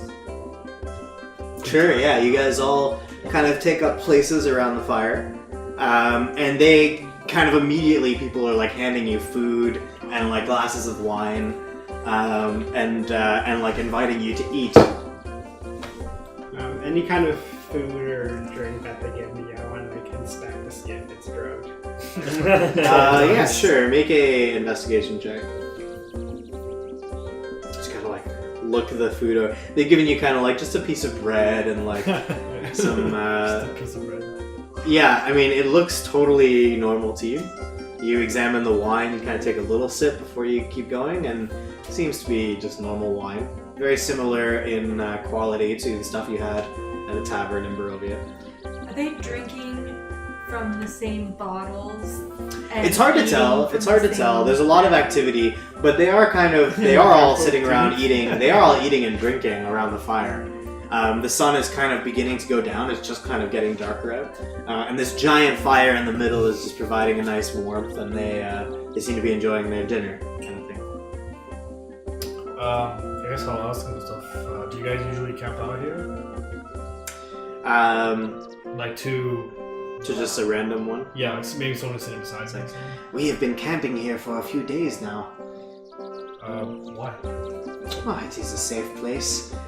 Far enough from Castle Ravenloft for Strahd to not bother us. But, Oh, it's, Ireena, we're good here. it's by the water for our horses to drink. But we don't stay in any one place too long. I see. Okay. Have you Strahd's forces at all before in the past? He kind of smiles. He's like, Strahd's forces are everywhere. Of course we've encountered them before. Okay. How many are in your body, like a traveling body circus? It's like you can look around. Most of us are here, celebrating the evening. Sharing some food and drink. And why are you celebrating? Like, it's just like Life is something to be celebrated, my friend. Okay. All right. There doesn't need to be a specific reason. Oh, I like this guy. Yeah. So I'm gonna break into some storytelling here as well. And he like cheers you as he says that with his wine. Sure, and I'm like, you know what? You're a nice guy too. Yeah, I right. kind of throw a question like, so do you welcome a lot of visitors? Do you have a lot of visitors come your way? Or? It's like occasionally we have visitors. Mostly brought here under unfortunate circumstances. But we Vistani pride ourselves on our hospitality, and we're always willing to share some food, some drink, some stories, and sit with adventurers around the fire. So tell me, what other far lands have you been to? It's like we have traveled far and wide. No place particularly more notable than the last, but we have seen our fair share. Have you come across many monks in your path? It's like, no, I can't say that I ever have encountered any monks before. Certainly not in my travels. Is there someone in your camp that has, perhaps? Come across someone of rogue-like nature? It's like most of us have been together for many years. I suspect that if I haven't, they most likely haven't either. Okay, that's fair. Yeah, I just toast on and talk about random stuff. That's my point. Okay. I want to turn to somebody that's close to me and ask them if they know of a man named Stanimir.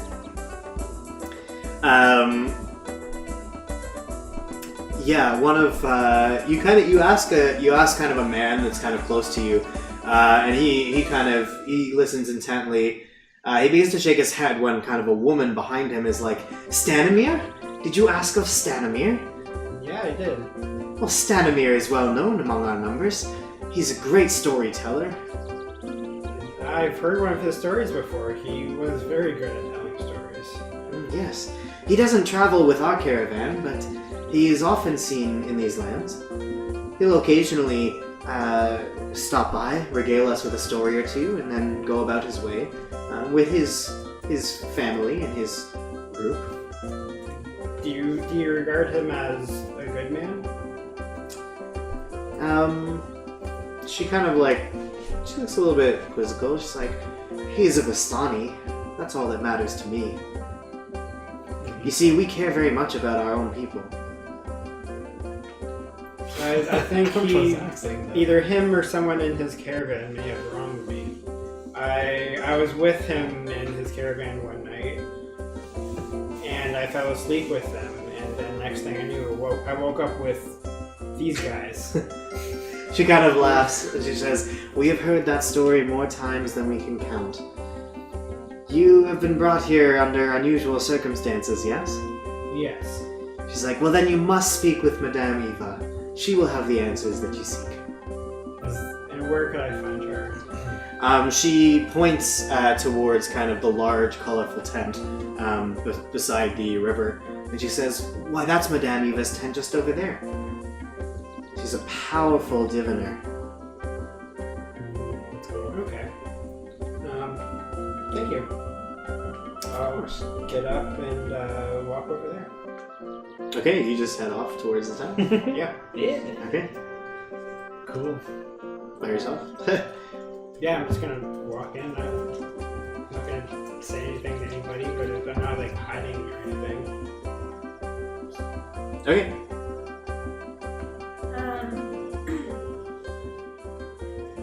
I kind of perk up when they were talking about the storyteller. And so I'd like to continue the conversation with them and ask them who Madame Eva is. Sure. Okay, so Bungo sets off and begins walking towards the tent. You ask somebody who Madame Eva is. Yeah, the people who, like, I saw. Yeah. 1 second.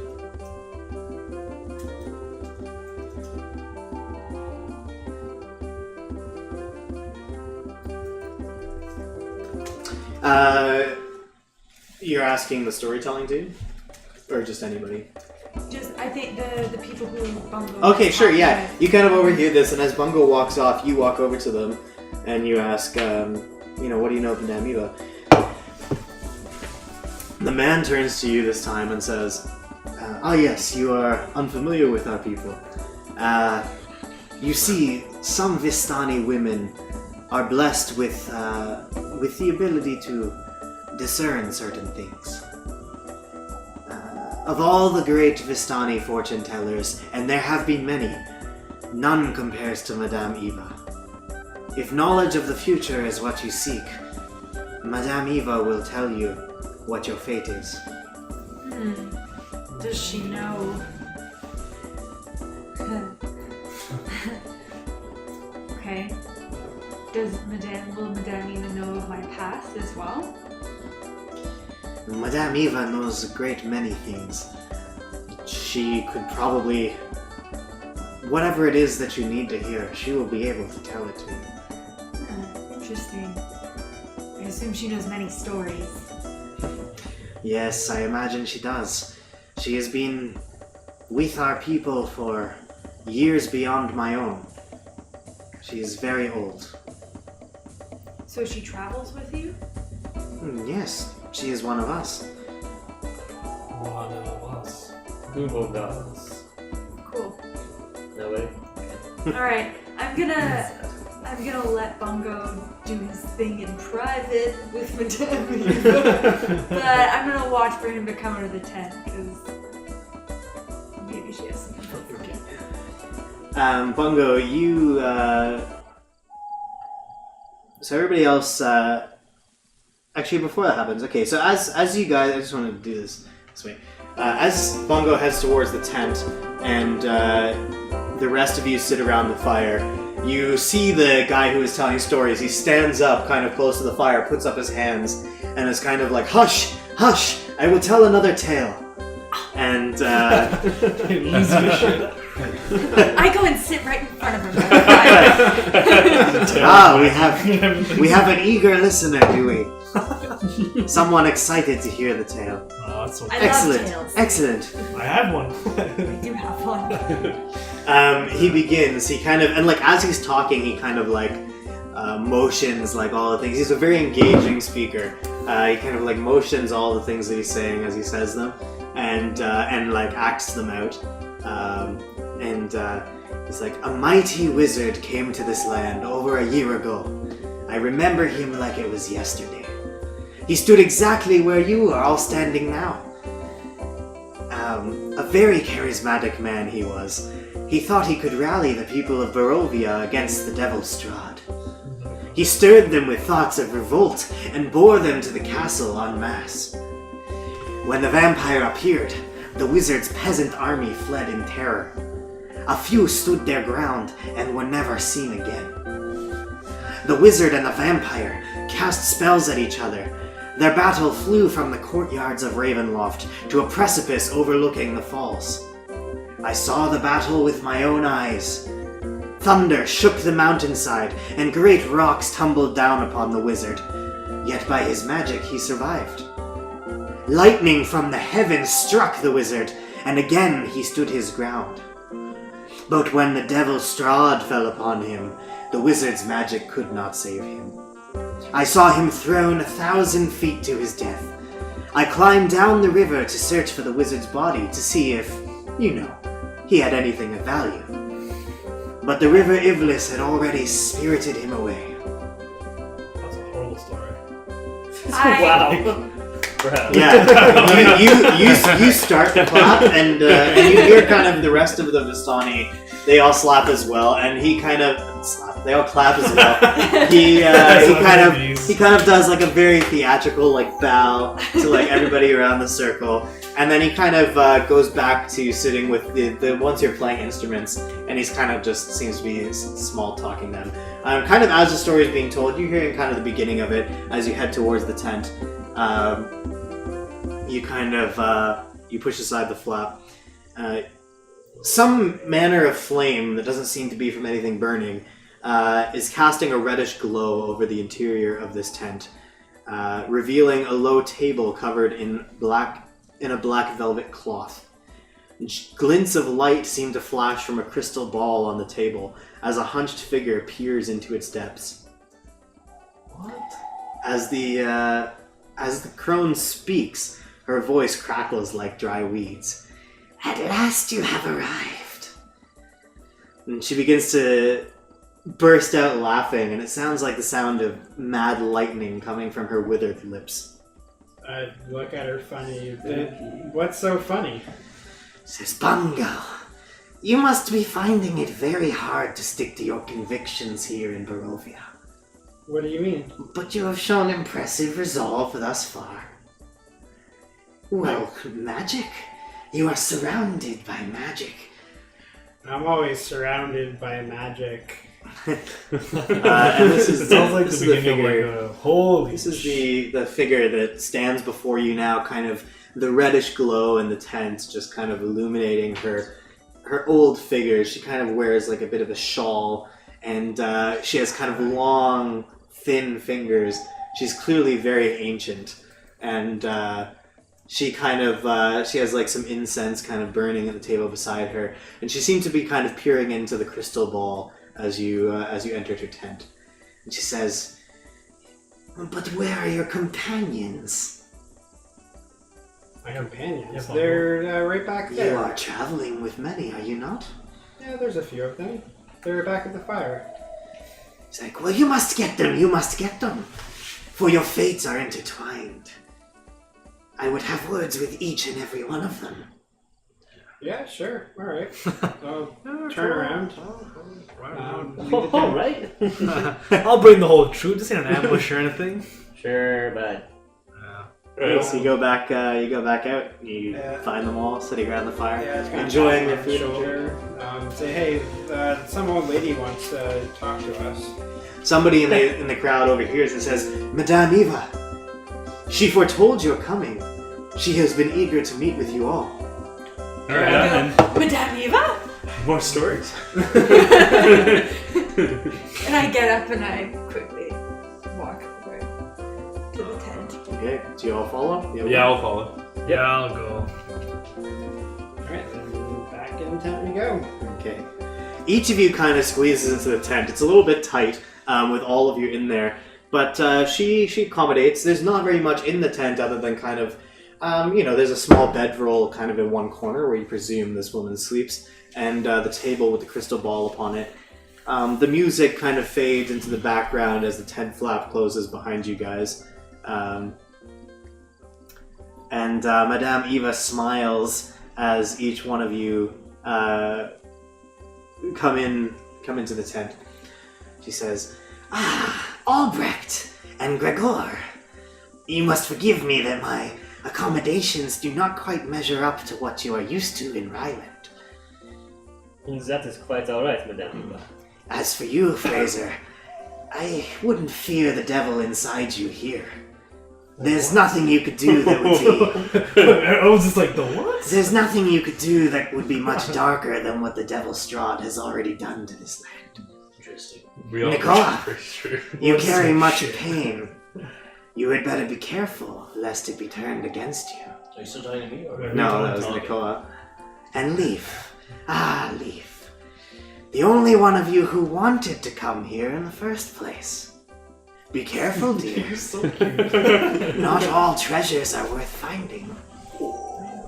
I like this Eva girl. Where's mine? It's worth the story. And she turns to Bartimaeus. She says, Bartimaeus, you too hold on to much pain. But perhaps your new companions will help you to cope. Ava, why are we all here? She She's like, you have come to have your fortunes read, have you not? I'm not talking about that. I'm talking about, do you know why all of us woke up in that forest a few days ago? She kind of, she laughs, she kind of sits forward, she says, you are not the first adventurers to wake up here in Barovia. Strahd has called many an adventurer into his domain in order to test and play with them. What's wrong with this guy? A great many things, to be sure. How do you know so much about Strahd yourself? I have been in this land for a long time. I've heard all the stories there are to hear. Do you choose to be here by choice? It's like, I have no reason to leave. Okay. I like it here. It is a beautiful land. Okay. Oh my gosh, How far sure. into, oh, Christ. I'm good. Okay, how far into the future can you see? She kind of looks at you and smiles and says, it is not quite so clearly defined as you seem to have imagined it in your head. I can tell you a little bit about your fate, if you would have me do a reading anyways. But that is why you're here, is it not? I suppose. I laugh a little bit and put out my hands. Tell me my fate, and I say it as sarcastically as possible. Wow. What a dick. Okay. Okay, so here's where things get really fun. Oh, fun. Hooray! So, something about this campaign that's really cool is that you are going to have your fortunes read via a deck of cards. And this will actually change aspects of the campaign based on the results of the reading. That's cool. This is cool. Okay. So, Hope I get it. you see Madame Eva reach down, and she pulls from underneath the table with the crystal ball upon it a deck of cards, each with a black, very ornate back. She kind of holds them in both of her hands. She places one in one hand. She lifts the crystal ball, takes it, and seems to kind of put it back underneath. She takes the two decks, and she begins to shuffle them. And she kind of she says, "Have you heard of the Taroka deck before?" Nope. And she fans out the cards and shows you. They all have very ornate but very dark imagery upon them. You kind of get a sense of the kinds of cards. They each have some manner of figure or character upon them. This is nasty. You don't actually need to see the different images, but. Dope. And she kind of fans them out and shows you, and they have both a number and a symbol and some manner of character on each and every one of them. Sorry, right now is it only Like Bungo it's- getting his card read, or the group getting their No, card I'm The excited. No, she's doing it for the whole. She appears to be doing it for the whole The group. whole group. Oh, Okay. okay. Okay, so she like, says your fates are intertwined. If I do a reading for one of you, I do a reading for all of you. whoa, theatrics are on point. Spooky. Are you even buying all this? Like, Theatrics, it sells everything. oh, She shuffles kind of one deck, which appears to be bigger than the other, and then she takes a smaller deck, which have kind of more like rather they don't have numbers on them and they don't have symbols on them. They're just they each seem to have some kind of figure on them that is imposing and dark. All of the cards look very ornate. And the music kind of, and all sound just kind of begins to fade as you guys are you feel yourselves drawn in by the cards. And the reddish glow seems to kind of intensify within the tent. And there seems to be an air of suspense. She lays the 2 decks down in front of her. I wanted to do this in real time because it's more fun, but you'll have to bear with me. No, let's do it real time. Okay. I wish that I had known about this. I would have brought one of my tarot decks. Then Well, you have it's it. actually... No, because like there's instructions for how to do it with real cards. Oh, is there? Oh. Okay. Or you can do it like if you print out the specific deck, which I did not. Exactly a tarot deck that you just described. It's I'm not supposed to be. surprised. It's called a tarot deck, but So what do you use it's that deck modeled for, off of a tarot I have deck. 2. They're Yeah, just but- nice. They're just like storytelling things. He says, I will draw 5 cards. 3 from the main deck, and 2 from the head deck. These cards will reveal something about your fate and your fight against the devil Strahd. She takes the bigger of the decks and draws 3 cards, Ace, baby. placing them in a triangle in front of you. Ace of spades. Okay. Wonderful. She takes that deck and places it underneath the table, and then takes the head deck as she described it, and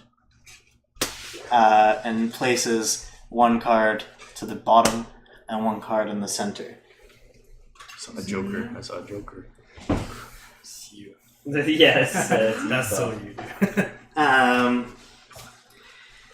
She says she puts her hand over the first card. Sorry, Twitch, you guys can't see this part. She puts her hand over the first card and says, "This card tells of history. Knowledge of the ancient will help you better understand your enemy." She flips it over, and it is the So you don't even know like just that you didn't plan this, right? Like, this is all literally now like real time. it is the 8 of Swords. The suit appears to be in the shape of a sword. And like I said, it's very real time. Your card's always just like, oh. Like in tarot? Does it mean death? Do you actually know that like, they do? The 8 of Half the things Swords mean is death. the dictator. Yeah. So you see this picture here. Oh, that's what we were last campaign. It's like it was meant to be. It was meant to be. Oh, wow. The dictator. You guys see the dictator. And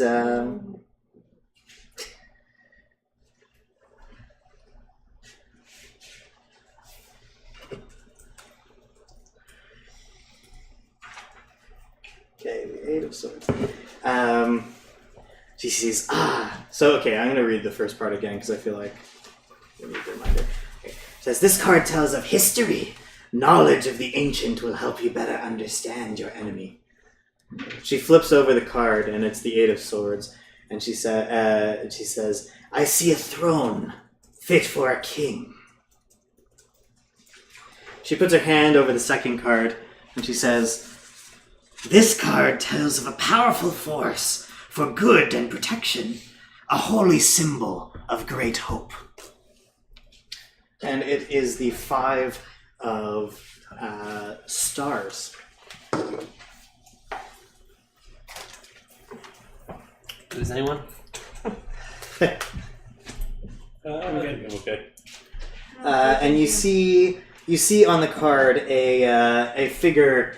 It says the Elementalist. And you see a figure with some kind of smoke rising from her hands. Cool.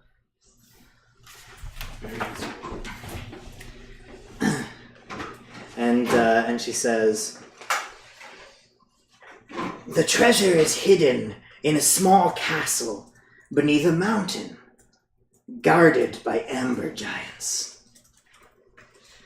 She puts her hand over the third card and says, this is a card of power and strength. It tells of a weapon of vengeance, a sword of sunlight. She flips it over, and it is the 9 of Swords. Likely is the sun. which is the torturer. Yeah, the swords are. Oh no. Looks like the dictator. Cool. Again. Or put the one next to it. It is right beside the, Oh, okay. the eight of swords and knives. So it's and she says, "There is a town where all is not well. There you will find a house of corruption, and within a dark room full of still ghosts." Sounds like Hell House that we went into. Death Death House, yeah. And she reaches for the first card that you saw Did we get drawn. a sword from there? No, we didn't. You see the first card drawn from the head deck. She says, she puts her hand over it and says, "This card sheds light on one who will help you greatly in the battle against darkness." She flips it over. And it is Queen of Clubs. A image of a raven.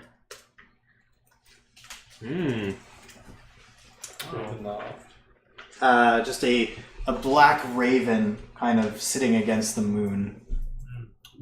Very cool. And she says,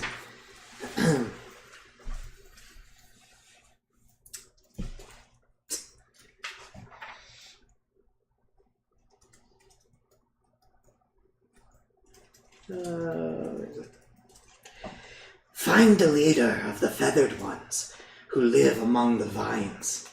Though old, he has one more fight left in him."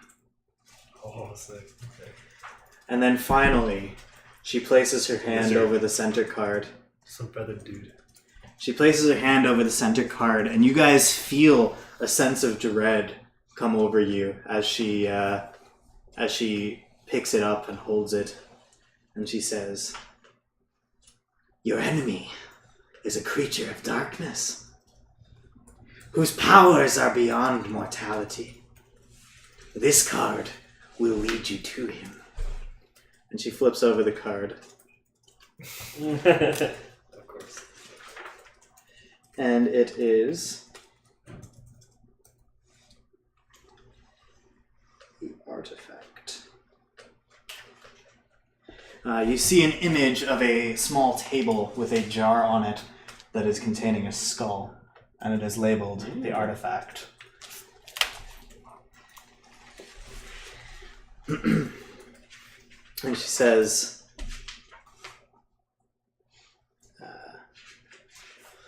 "He lurks in the darkness where the morning light once shone, a sacred place." She kind of sits back and kind of smiles at you all and says, "Mark these words and these symbols well, for without them you cannot hope to take on the enemy you hope to defeat." Deep stuff. Oh, Danny boy, coming clutch. Danny. Danny boy. Wrote everything down for you guys. I see it thrown for the king. Can I tell your fortune now? She looks at you curiously and she's like, "Have you the power of divination as well, As much as you do. little one?" Oh, damn. Oh, challenge. She looks at you with a look of a twinkle of amusement in her eyes, and she says, "I very much doubt it." I don't. Is there a cost to this insight or divination that you blessed us with? Almighty Eva. Almighty. Got a nicer somehow. After the reading kind of ends, you start to. It's like the music was going on the whole time, but it's almost like you were completely unaware of it during the time of the reading. You start to hear it kind of creep back into your thoughts once more. As she sits back, she says, "No charge. Happy to help you on your way." Word. Wow. Part of me is you should maybe ask about the whole you know anything. Oh yeah, I'll ask her about the body I found, or me reappearing in the guy. Yeah. Yeah. What do you say? I'll explain to her that I saw my own death. Is there anything in the future that has to do with me dying? She looks at you and she kind of smiles. She looks at all of you, looks kind of around the circle and says, I assure you that all of you are on death's door. Oh. One wrong move in these lands, and Strahd will have you as his next trophies. Be very careful, each of you. I ask her more specifically. I tell her that I saw myself hanging on a tree, and if that means anything. She kind of thinks for a moment. She says, you will see a great many horrors in these lands. Many of them have been placed there specifically to play with your mind. I would not worry too much about what you saw. Wow. That's deep. We should probably leave. Let's find a tent to rest in. Yeah, I think. Let's ask, is there any tent we can stay in? You are welcome to stay in one of the tents. My brothers and sisters here will make room for you as you need. I think Nicole's gonna take a bow and appreciate what she's done. And just like, cause he's just like gobsmacked. He's like, whoa, what is all this? You know? And I think he just kind of sinks to the back and just kind of like, chills out. Take it away. I say you guys go ahead. I don't want to follow yet. You guys leaving or what? Madam Eva, what do you know about Strahd? She, an interesting look comes over her face. She kind of, like, for the first time since you've seen her, she kind of stiffens a little bit. And you see what you think is like a hint of sadness come over her face. And she says, what in specific do you want to know, dear? He seemed to be terrorizing a lot of people in the town of Barovia. We may want to help these people. How can we do that? She says, follow the cards that I have just read for you, and they will give you the best promise you have of overcoming the Dark Master of this realm. I roll my eyes.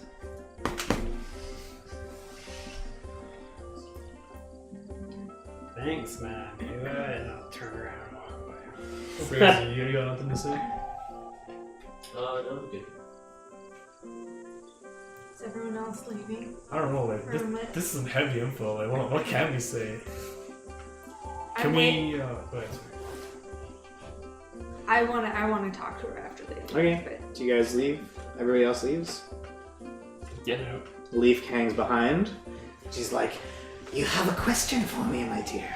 And I just pull out the pendant and put it on the table and say, what can you tell me about this? I don't believe the elf that gave me this pendant. What am I really looking for? It's a pendant with a gem missing in the middle, right? A crystal. Crystal. And the elf just said Ravenloft, right? Nothing else? He said that it was... I look in my bio so that I get like everything right, but basically he said that it was...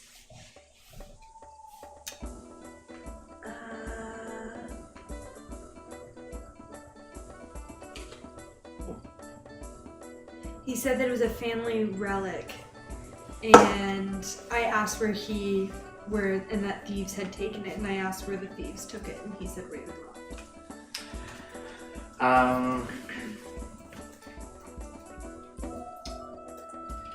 She looks at the artifact that you've placed on her table, looks back up at you, and there's a long kind of dramatic pause. And she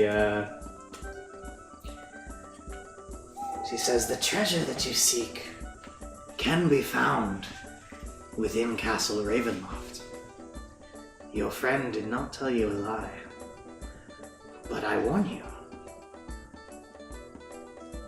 Any treasure that you find within Strahd's domain is likely to be more trouble than it's worth. Okay. Very I mellow people. take the pendant and put it back in my sack. And I say thank you and I leave. And you head back out. Nap time. I think it's By the a time long you rest. guys kind of emerge from the tent, night has really fallen.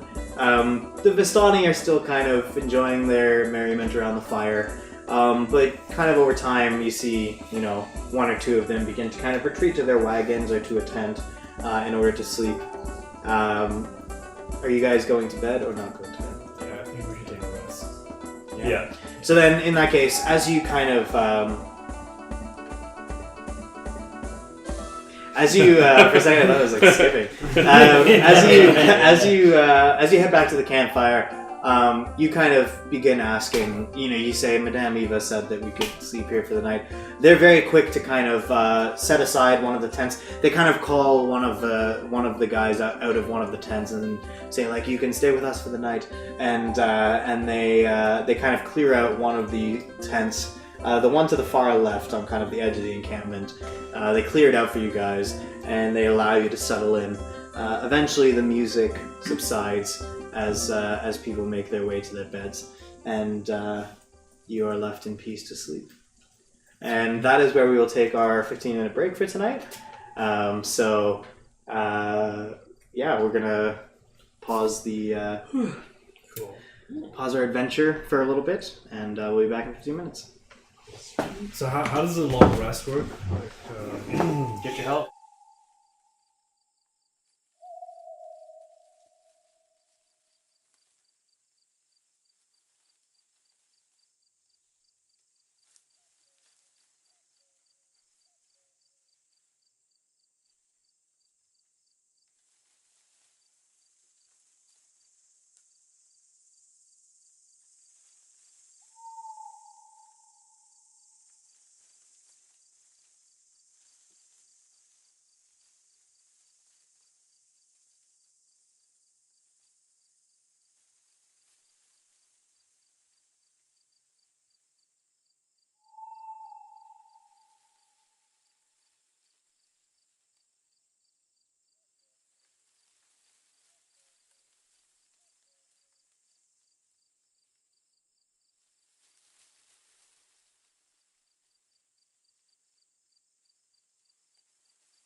What did we cast any projects? All right, so we are back. Well, I mean, we technically didn't settle down for the night yet, did we? You guys went into the tent. I asked, and you guys said you're.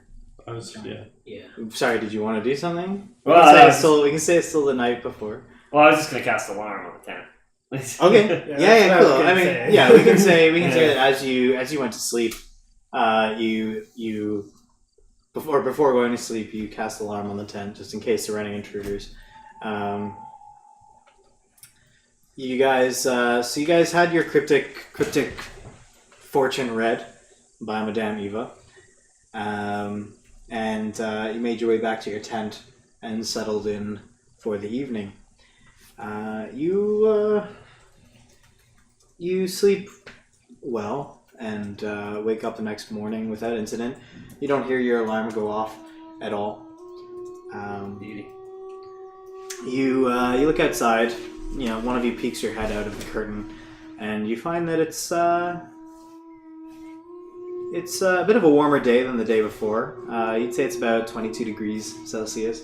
It's not a measurement that's fantasy-ish, but that's what it compares to. And there's kind of a light wind kind of blowing, and you see that the Vistani seem to be kind of they were up before you, and they seem to be kind of gathering their things and lifting them into the wagons. A couple of the tents have already kind of been torn down. You see, they seem to be about to be on their way. I'd like to go up to one of them and say, "Where are you off to next?"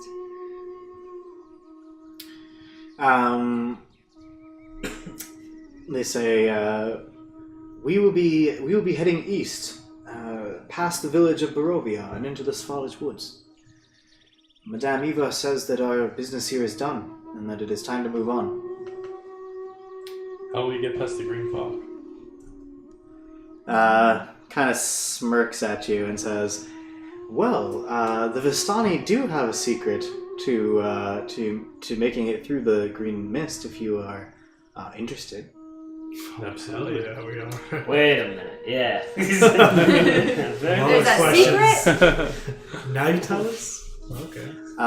He procures from his bag, which is kind of hanging on his side, a vial of liquid that appears to be clear. And he says, "This is the Vistani's secret. Drink but a vial of this concoction, and you will be able to pass safely through the mists." How much for that vial? We sell them at a price of 50 gold pieces each. What a good player just trying to scam us. Okay. I'm going to buy that vial. Certainly. Will you take this gem? His eyes kind of light up, and he picks it up, and he's like, yes. Yes, this is quite nice. Water, probably. I would be willing to exchange the potion for this gem. Wonderful. And you sure have to drink the whole vial? Yes, but not now. Just before entering the mists. Wonderful, thank you. How does it work? Is it like And he takes a gem, and he happily hands you one of the vials. Is it like a timer thing, like it only lasts for X amount of minutes, days? Ask him, right? That's what I'm asking. You will be able to pass through the edge of this land and return back to the land from which you came. Just as us Vistani do. What is this concoction? Can you explain it to us? It's like, powerful magics. Who made No, how? that sounds good. Like, why is it powerful? This is a secret recipe of the Vistani. That is how we come and go from these lands freely. Did you not know? No. I think you would have told us that. Well, I'm telling you now. Would you like to buy a vial? While he's doing that, can I start preparing my detect magic ritual Sure. to see if the vial is actually magic? Yeah, sure. Didn't we do this with potions and they weren't magic? Oh, Potions of healing weren't magic. Oh, Potions of healing are magic. What? They are magical. They don't have a school, though. but like a potion of School of good nutrition. Oh, no, right. It was the other way around. You're right. Because they are magic. I'm like, oh, it was pure science. Yeah, Like, what the hell yeah. is this? You thought it was like basically like a medication. Yeah. But I'm like, no, they're magic potions. Alright. Sorry? So I'm just doing my ritual right now. Okay, cool. That takes 10 minutes though. Yeah. So 10 minutes. We have to stall this guy for 10 minutes. No, we just have to stall No. the bottle that she got. for 10 minutes. True. Good. Listen, if this is actually magic, you can't take it from me. Oh yeah. Think of the story that I have in this thing. I'm never drinking this. That is a bad use of your money. Sure thing, kiddo. Okay. Is this potion easy to make?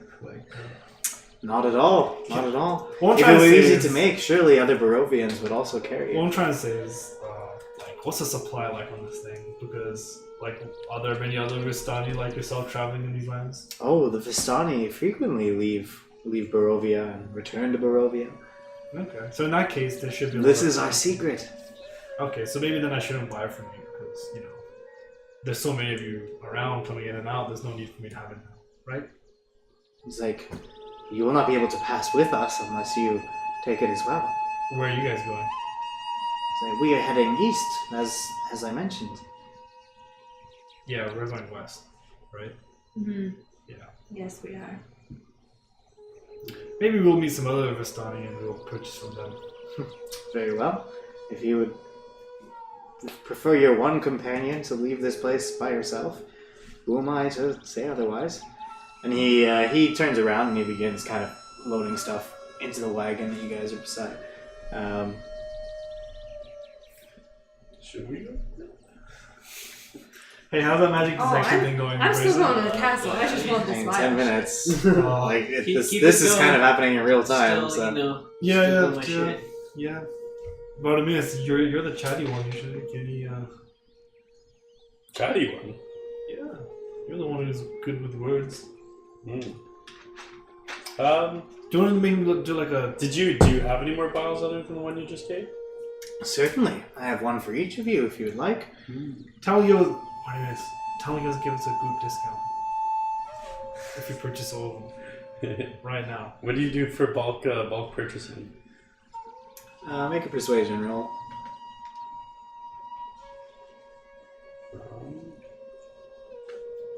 Sorry, bro, this is fake. 37 bad. It's probably fake. Persuasion. He's like, you know what? You're absolutely right.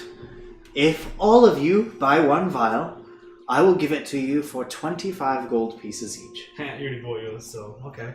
I will give the young lady her discount as well, if she would like it.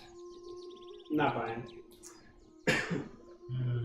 Sean, what's the status on that spell? Yeah, what's the Status. You still got like 3 minutes left. Keep the gem no matter what. I'm happy to just have this vial. Oh, you are most generous. Magical liquid. Oh. Most generous. You are such a good businessman, Vistani folk person. Tell me, how many? How do you get these vials? Do you make them yourself, or do you purchase them from someone? Who's your supplier? He's like, the Vistani have a stock of it that they keep.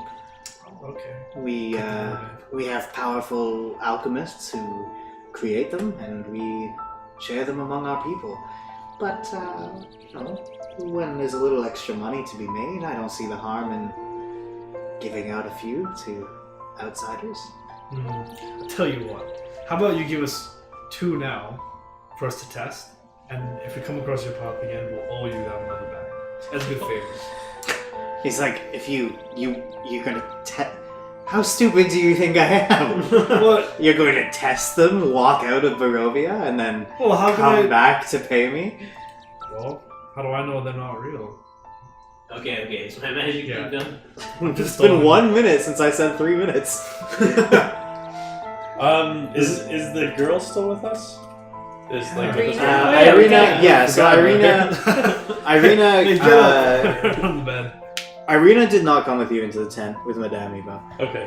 Because when Leaf came out and kind of tapped, she was tapping the adventurers. When Bungo came out and tapped everybody, he was tapping like the adventurers. That seemed to be who Madame Eva was interested in. She stayed and kind of enjoyed the hospitality of the Vallaki. She went in to the tent with you guys though and made a bed off to the side and slept. and she kind of emerges behind you guys. And it's at this point, as you guys are like still talking about this potion, that she's like, "We need to make up our minds and leave. We should make the most of this. We should make the most of this daylight." I agree. We should leave. Yeah, let's get out of here. Also, side note, we're terrible bodyguards. One more. My God. Where is she? Touch it with you. They kind of finish loading the wagon, and he's like, "Well, safe travels." And he hops onto the front, and the wagon begins to move away from you guys. So wait, we didn't finish the spell thing? You finish it kind of as the wagon is driving away. But we saw them well, so Yeah. Yeah. see. Yeah, you finish it as a dragon.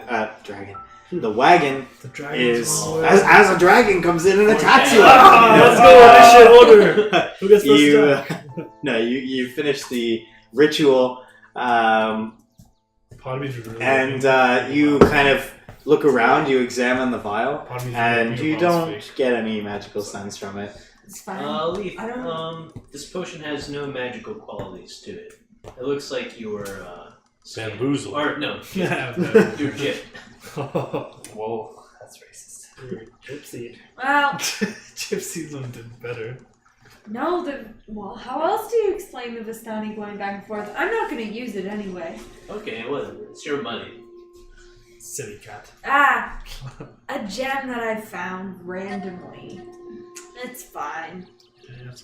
I clutch my heart. And I'm like, yeah, sure. You see, kind of one by one, the tents come down, get loaded into the wagons. Madame Eva's tent seems to have been taken down, folded up, and the wagons kind of begin on their way down the path in the direction that you guys came from. Cool. Might as well follow after them. Are we going? No, we're going We're west. going the other way. Oh, are we? Safe travels, Astani. Can we get to Vallaki on this road, though? No, we have to go backtrack to get to the crossroads again, don't we? Yeah, you're Oh, right. is The it? sign did not say Vallaki, pointing in this direction, Yeah.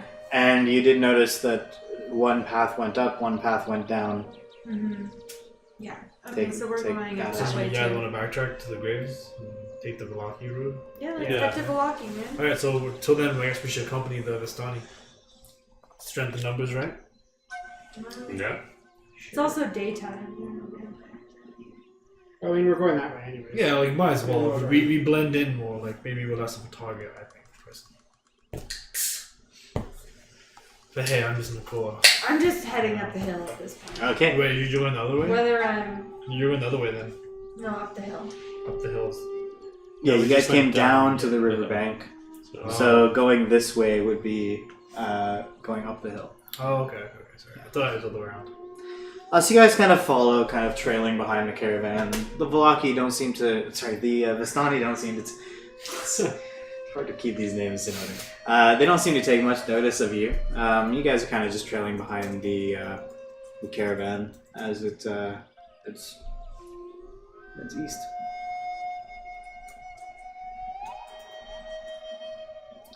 You guys reach the crossroads that you guys had the encounter with the bandits before. You take a look around, and you notice that the bodies of the bandits have been completely mauled and eaten and torn, and their eyes are gouged out, and the stench of death just like emanating from this crossroads now is just so potent. The caravan goes by. You know, they kind of glance at the bodies as they drive by. They kind of just look down and shake their heads, but just continue onward without stopping. And they kind of turn and go east on the road that you guys came from the village. Okay. Alright, well, Let's go west. go Bye, west. Vistani. We go to Vallaki. Okay.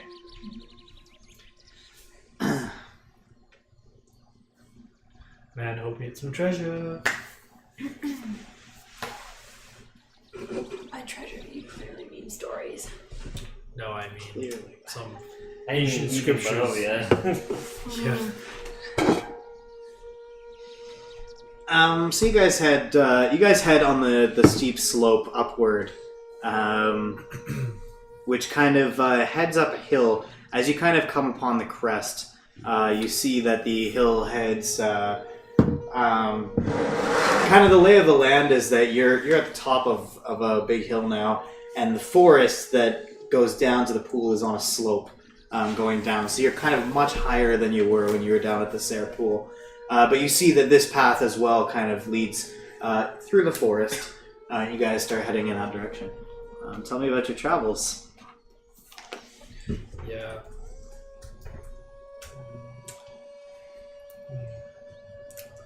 Well, hey Barnabas, can you play us a song? My flute's pretty far away from me right You now. bought a flute?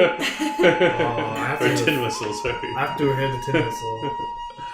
And last time I didn't do very well on it. No, you took lessons. You took lessons on YouTube. You have to be good at that. Oh man. Hey Bungo, did you recognize anyone that was dying like you said? No, none of the people I've seen before, but they were definitely the same type of people that I've seen before. They're definitely astounding. These guys did Madame. Oh, Evil? Fraser, what's this evilness you have inside you? Yeah. Don't we all actually. forget about that? What is this? I thought you were a Strahd? cleric. I am a cleric. Are you possessed? No, I'm not possessed, but it's just that my god is a little bit evil, you could say. Who is your god? Are you familiar with... give me a sec. Set. No, like, what's the name of the Egyptian culture again? Mahor. Like Anubis? Like Anubis and like... Yes, Set, Ra? Horus, Ra. No. Are you Sapphies. familiar with Mahorandian, the ancient Mahorandian culture? Am I? Is that part of the 5e I stuff? feel like my guy might be. Roll a religion check. Albrecht probably knows these things. Wait, Religion. Okay. Oh yeah, it's gods that you're. He asked about culture. Oh, okay. Well then, I know sure. it's Make a not history. Make a history check then. Or basically Or- history or religion. They're the exact same for me. I'm Okay. just making a big. You have heard about the culture. You have not researched it extensively. It's not something that was of particular interest to you. It's a faraway land, and you are unaware of its deities. You don't know anything about its pantheon. I'll stay quiet then. Do you guys do sacrifices? Well, not me exactly. I wasn't too familiar with the Mahorandian culture before, but on my quest to find a valuable tome, I came across the ruins of a pyramid, or actually the temple of a god named Set. Okay. And who is this god of Set? Like, what is his background and his nature? Well, he is also known as the Lord of Evil. If that gives you any extra information. That'll do. His domains are in destruction, He's, poison, snakes. But sometimes destruction is necessary, as you can see, like what we did with Dory. Dory? Dory. Good old Dory. Doru. Yes, Doru. If we had not destroyed Doru, who knows what may have happened to the villagers. So you think destroying things is good?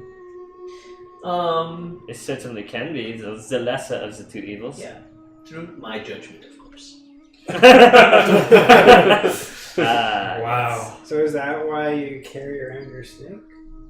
Yes. This snake came to me after I acquired my cleric powers from Set, and he has joined me on through my travels ever since.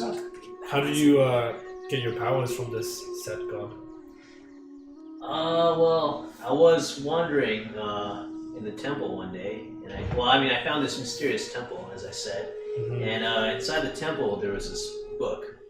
And I opened up the book, and suddenly some sort of force went inside me. And I woke up with some memories of a Mulhorandian.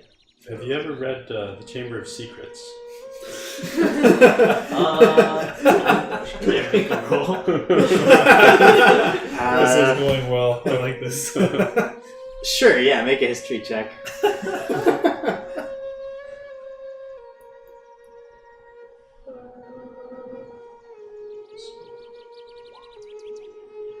You have not read The Chamber of Secrets, but you have heard of a book of lore. As a scholar, you've read of an ancient book of lore called The Chamber of Secrets, and you think that perhaps that is what he is referencing. I believe I know what you're talking about. An ancient book of lore. So you might be possessed, according to... No, I'm not possessed. I don't have another personality, so... Interesting. How do we know what? That's what she has a personality would say. Do I seem like I have another personality? I'm just listening to all of this wide-eyed, like, oh my god, this is a gold mine. Ireena similarly is just taking all of this in. She kind of marches along quietly beside you guys. You can tell she would rather be anywhere else than with this party right now. But alas, she did not feel safe making the journey by herself, and so she is stuck with you. The lesser of two evils. Hey, Fraser could relate to Seems that. like these paths go While we're walking, I nudge Bartimaeus Yeah, I feel and like say, that's one way. and whisper, Ireena hates us. No. You should respond to Billy. Oh, she's sassy. She's sassy. Maybe we should... Okay. I'll walk over with her and I'll just... Here we go. I'll ask her how her day's going and just some light casual conversation to warm her up a little bit. She seems open enough to you as you guys walk side by side. She says, "This is the nicest the weather gets in Barovia, you know. I suppose it's as good a day for travel as any other." Mm-hmm. Perfect for holding hands and walking through a forest. Can you reach for I She kind of overhear like give a she thumbs kind up. of cuts you a sideways glance and says, "Or if we're just walking through the forest." Correct. She's playing hard to get, man. She is. She's playing hard to get. Gotta give Gregor a shot. Oh, true. I'm not gonna Do roleplay. very well. I'm not gonna very well play on flirting. Gregor is just kind of content to be happily wandering along. He finds like acorns and things on the ground and smashes them whenever he encounters anything breakable. He is sure to break it. And There's no beds to lift up. He's getting restless. he's just kind of marching along in the front. You know, keeping his eyes peeled for any sign of danger. I think Bungo should have a shot with Ireena. Maybe the little man is what she really needs. Ireena. I mean, I'm a duke. Yeah, I got all the charm in the world. Oh yeah. I'm just. So Ireena hears you busy. guys. Ireena hears you guys. Overhears you. You guys are kind of whispering among yourselves, and Ireena. Boys banter, you know, boys bantering. And Ireena is like, Good boys. "Would you guys please stop being so immature? You are simply escorting me to Vallaki. There is no need for talk of conquest or competition." Yes, guys, please. So Competition. so we are your escorts then. I think that was pretty clear. I know what we're doing. The joke is lost on her, and she says, "Yes, of course you are. And I would like to get there. I would like to get to my destination safely." Yes, We're doing the best we can. And so far, we succeeded. You're still alive. She rolls her eyes and just keeps walking. Could we just ditch Ireena if we really want to, guys? Stop it! No! This is just me in my own mind. You're thinking that, dude, so we got to I'm like specify this that, dude. ungrateful person. Well, I mean, in her defense, we are awful bodyguards. Oh, yeah, we're as Yeah, Clint yeah, said. yeah, I we're mean, terrible at this. Yeah, but she's not very nice to us. Oh, so we could She just started cut through off this very forest nice to here. you until you guys were all. Well, bottom is. We haven't just tried. We're murder kill hobos, people. man. We go around just murdering people. Of course, she's pissed off at us. Some of us just punch people. some You of get us the like to impression punch that Ireena values compassion, that she is a nice person. I don't know, man. That's kind of hard to see through right now. Okay. Yeah, let's just keep walking. You guys come around to a bend in the trail, and you see, as you can kind of see on the map there, a small opening. It appears to be a foot trail which cuts through the forest, and off in the distance you can actually see the road, or what appears to be the road. But then you also kind of, to your left, you look down and you see the road leading on southward as well. You do see foot traffic, kind of like the ground has been plotted down between here and the road that you see in the distance. So it's a shortcut, basically. This sounds like a job for Erkunden, yeah. It certainly does, but you'd have to go a long way to figure out if it's the same road. So? Ireena, do What's you there to know consider, if either of these roads go to Vallaki, or which one goes there? She says, I only know what the sign said, that this road that we are currently on leads to Vallaki. I can presume that perhaps it bends around and meets that point over there, but I cannot be sure. We should stay on this road. We're trying to take Ireena to Vallaki, and it seems like this could be the best way. I agree. No This is a surprise. shortcut. Yeah, I say let's do it. It would be a terrible path design. I mean, if that It would wasn't, be if a the path didn't terrible- go through it. Yeah, and clearly someone's been going through this, so there is some use. Yeah, So somebody could be but there there. must be a use the other way around. Perhaps it isn't as a fork that we will miss if we go this Yeah. direction. Yeah. Very true. Or it could be the bandits' hideout thing, because seems like a very bandit-like. So we don't want to go that way. No. 9. But do your own deal with Ireena and her constant pessimism. Did you hear this? Wow, that was rude of She, you, No, Nicola. go. He's socially awkward at times. She can, yeah, like, That's you just guys say, jeez. if you guys say this stuff, you say it out loud. Oh, And she whips around and says, "Is this some kind of joke? Did my brother set you guys up to take me on purpose to torment me?" Say, don't mind Nicoya. He doesn't have much experience with women. You see, he's a monk. Okay, snake boy. Okay, alright. And I'm gonna attempt flirting with Ireena. Flirting. Don't roll for that, bro. Can I do like a minor version of lightning blade on my hand? So you basically want to like imbue your hands with electric energy. Yes. Are we still walking? I don't know where this is going. Yeah, No, I was just no, you guys have stopped at this kind of fork No, between you the should do footpath and the road. I do that. I slide up against her, and I go, you know, Ireena, the first time we met, I felt this spark between us. And you're like, And I what? do this motion, and then I, zap her.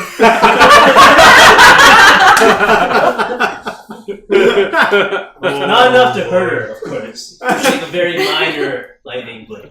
We're now writing fanfic. Oh boy. She recoils a bit from the shock, and she's like, "I most certainly did not." Oh. It's like, and I would appreciate if we could keep this trip. Yeah, I kind of like hit Gregor. I'm like, I would appreciate if we could keep this journey of a platonic nature, and we just arrive safely at our destination. You guys are incorrigible. Alright, at this point, I'm like, Ireena, I am so sorry. Come on, let's keep walking. And I just like I just say, hey. motion and keep walking. That's the first good idea I've heard since we set out on this journey.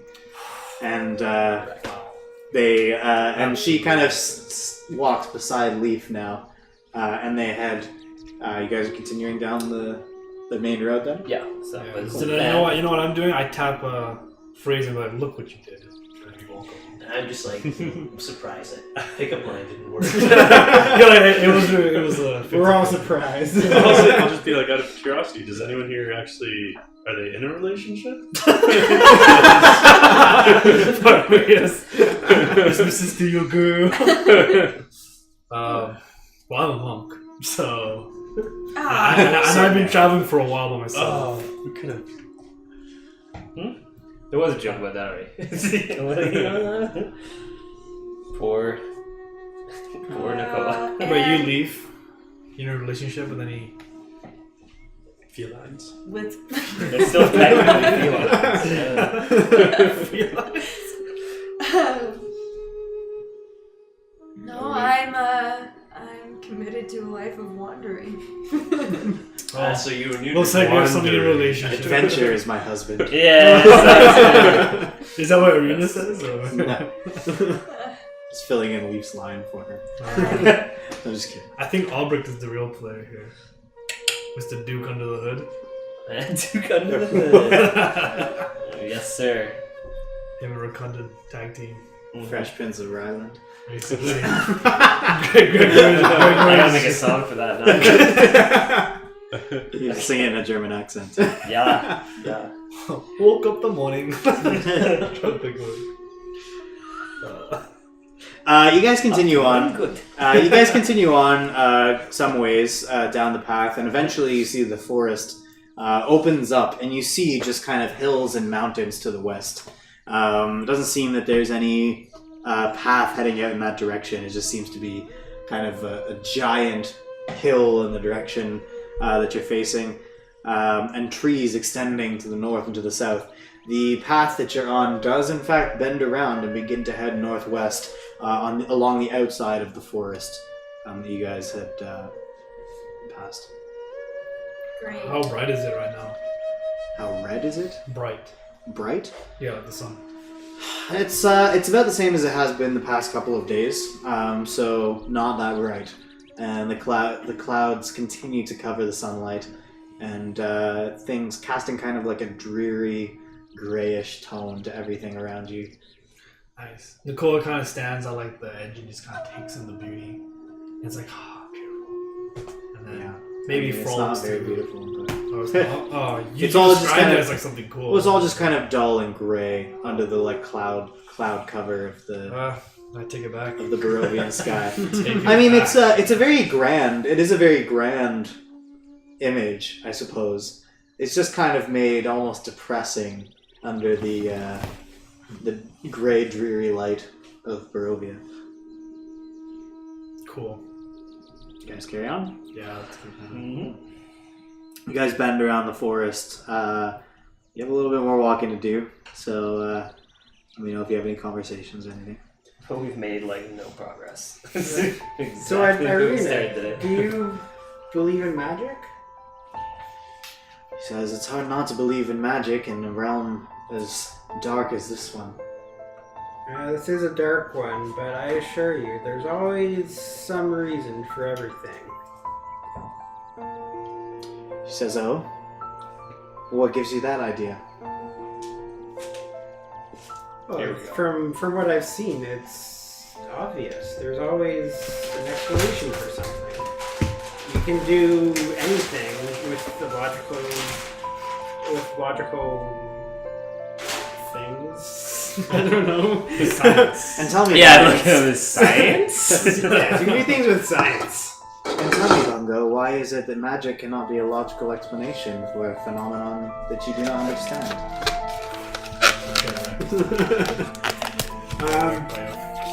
I've seen so many things that people would say is magic, but there's things going on in the background that they don't notice. Oh? But have you never seen anything that you are unable to explain? Anything that does not seem to have anything going on in the background? Sure, that just means that they're very good at being secretive. They're very quiet about it. He says that is an interesting point of view. All I know is that there are dark things that happen in this land that I cannot explain by, as you call it, logical means. The devil Strahd is able to control the minds of the wolves and the bats and the rats in this land. He is able to cast powerful spells upon those who oppose him, able to wipe out entire crowds of people with a motion of his hand. If that isn't magic, I could not possibly think of a different explanation. He must have lots of people under his control. She kind of like tilts her head to the side and was like, "That is certainly true, but I don't know. Just seems just like some of the things that he accomplishes are far beyond what even many men could do." Lots of things seem that way, but I assure you, there's always a reason. She for the first time kind of since the first time in any conversation with you anyways, she kind of gives you a little bit of a smile, and she says, "Well, if you are able to explain the horrors that we face on our journey, I will be more than glad to hear your explanations." I'll do my best to explain them to you. I'm sure that if your way of thinking is right, it would be a great comfort to many of the people in this land. I assure you, I'm But right. I have my doubts, I must confess. Lots of people do. I'm used to this. But you'll see the light. She seems to have at least enjoyed that conversation with you, more so than any interaction that any of the male characters have had with her so far. I'll give Bungo a thumbs up. Told you he had more game than all of us. Pretty sure you said that about Albrecht. Oh. Yeah. Yeah, well, Albrecht hasn't performed lately, so. I have no interest in this woman. You follow the dirt road as it clings to the side. Yeah, noted. You follow the dirt road as it clings to the side of a mountain. Oh man, we could have walked that way. That was the footpath. Oh. Guys, we're done. You We're guys not saw. very economical, are we? Yeah, we could have even walked that way. Oh, that sucks. You also could not have bought that violin that scammed. You follow the dirt road as it clings to the side of a mountain to your left and ends before an arching bridge of mold-encrusted stone that spans a natural chasm. Gargoyles cloaked in black moss perch upon the corners of the bridge, their frowns weather-worn. On the mountainous side of the bridge, a waterfall spills into a misty pool nearly 1,000 feet below. Oh, boy. The pool feeds a river that meanders into the fog-shrouded pines that blanket the valley. As you look down over the edge of the cliff on which you stand, you notice a dirt path that looks very familiar. It seems that if you had walked northward from the encampment where you guys were by the Sare Pool, it would have led to the bottom underneath this bridge. And the base of the falls. Yeah, it does. Anyone want to jump? I think the tabaxi should come because she's nimble. Wait, what are we jumping over? Into the water? No. Oh, true. Wait, not just wait, is there something wrong with the bridge? Absolutely not. Is there a troll under the bridge? Fraser? Can't we just cross the bridge? Yeah, I was like, why are we jumping? We just cross the bridge. Why do we send Erkunden though, just in case? Well, I mean, he'd be like, yep, it's a bridge. No, it won't go over. He'll help so. Yeah, it's a little raven just poking around. So good. What is your common thing about the structural integrity of this bridge? You have to do a full 360 sweep only. While they're all laughing at their jokes, I'm gonna just keep walking Surprised we haven't opened a cold one yet. It's been like, hey guys. and motion to Ireena again because I know that she just wants to keep going. Ireena's a bro, okay? Yeah, Ireena steps forward. The farthest thing Ireena steps forward and she kind of, at this point, she's getting sick of your antics and she decides she's just going to take the lead herself. She walks up to the bridge cautiously and kind of begins to examine it. I'm gonna walk up and say, Ireena, let us take a look around. We're supposed to be protecting you, not you protecting us. What a nice guy. Good job, man. She's like, I appreciate the sentiment. Honestly, I do. But I think I can handle taking a look at a bridge. I don't doubt that. And she kind of begins to investigate it. Are the gargoyles at, like, within reach, or are they, like, kind of perched on top of something? They're within reach. They are perched on each of the kind of pillars, the 4 pillars, kind of at the front and back of the bridge here. Well, in that case, if she's looking at the bridge, I kind of want to poke at one on our end of the bridge. With your staff? I'm suspicious, I'm suspicious of these gargoyles. Take a look at it. Yeah, you prod at one of them, giving it the cut eye. As you kind of and Gregor walks up beside you and he's like, Albrecht, he's just stone, and punches it a couple times with his fist, and nothing seems to happen. So they do appear to be just stone. You're all right this time, Gregor. Of course I am. I just start walking across the bridge. When am I not right? And he and Gregor just starts wandering across the bridge. Yeah, I figured. Ireena seems satisfied with her investigation of the bridge. She kind of nods at you all and says, "Be careful. It is a little wet from the moisture." And indeed, you see that kind of the mist rising from the falls seems to have made the stones very kind of slick. And you would kind of need to be careful as you're crossing, where you would slip. I want to run a little bit and then use my shield as a surfboard and try and surf across some of the See bridge. at the bottom of the waterfall. Make an athletics check as you attempt to surf on your shield. Critical fail, come on. Yeah, that one's Not bad. I mean, you see an opportunity. You see the moisture. You kind of take a bit of a little bit of a jog. You don't want to go too fast because you can feel your feet very slippery on this thing. You jump, put your shield underneath you, and you slide maybe 10 feet on your shield before friction kind of brings you to a swift stop. It was kind of cool for you on the shield, but everybody else it looked kind of anticlimactic. I'm okay with that. I pick up my shield and I look proud of myself. I keep walking. Sorry, I didn't. Goal reached for These are the falls beside you here. I'm gonna walk, jump up on the side that's farthest from the misting falls and try to make sure I'm not getting my paws wet. That's why I'm crossing the bridge. Make a acrobatics check as you try to nimbly dodge as much moisture as you can. If she touched the moisture, what happens? I will not like it. Yeah, you do a fairly good job. You kind of try to stick as close to the wall as possible, where you notice that the mist has a harder time getting into the corners because of where the wall kind of the bridge is. You your paws do get a bit damp, but you make it across the way a lot less damp than the others get as they kind of cross.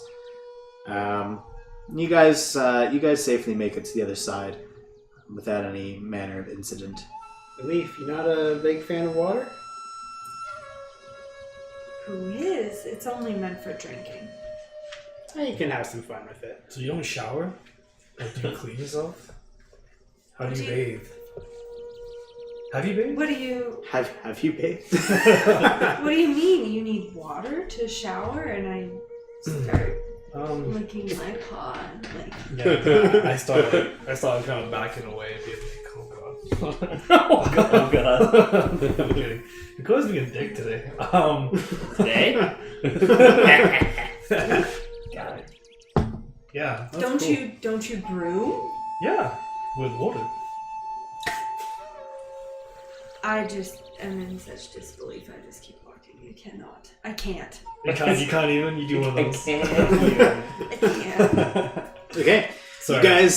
You guys continue up the path. Personality's going on. For another kind of half an hour to an hour or so, and immediately as you kind of pass the edge of the forest to your right, you see looming in the distance the imposing figure of Castle Ravenloft, up upon a large hill to the east.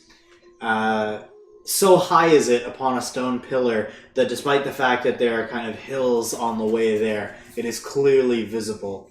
And it almost seems to radiate darkness from its location. It gives you chills just looking in its direction. But you know that it is not your destination, and so you nimbly, it inspires you to quicken your pace as you begin to head forward. I have a bad feeling about this. You reach another fork in the road. Standing before you is a. So that's where Strahd is, Ravenloft, right? Well, presumably. So even here in the mountains, the forest and the fog are inescapable. Ahead, you see that the dirt road that you guys are on splits in two, widening toward the east. There you see patches of cobblestone, suggesting that the eastern branch was once an important thoroughfare. To the north, you see a giant gate, very much like the one that you had seen when you entered the land of Barovia and kind of exited the forest. The one that opened in front of you on its own and then shut behind you as you passed through. This one is just as tall as that one was. On the left, you see thick forest, and on the right, you see kind of a sheer cliff leading up to a mountain. It seems that if you intend to continue on your way towards Vallaki, you will need to pass through this gate. Is the gate opened? The gate is not currently opened. Can you go around the gate? You kind of look far beyond to the northeast, to see if there would be a way to go around. And certainly you feel that surely in this kind of mountainy, hilly region, there probably would be a place where you could somehow climb or get up, but it could add several hours to your journey if you attempted it. Let's push. And you would be venturing off of the road. Let's just inspect the gate. Yeah, let's approach the gate. Sure. Yeah. As you guys approach the gates, the same way that the one before did, as soon as you kind of get within a certain range of it, you see it begin to slowly open, this time outward towards you guys, as with kind of a hideous, like just wrenching screech, it begins to slowly open up on your approach and leaves the way open beyond it. You see beyond it that it is much darker as the road before you winds once again into thick forest. I want to look around the gate, see if I can see anybody. Sure. Make a investigation check. Oh, that's perception.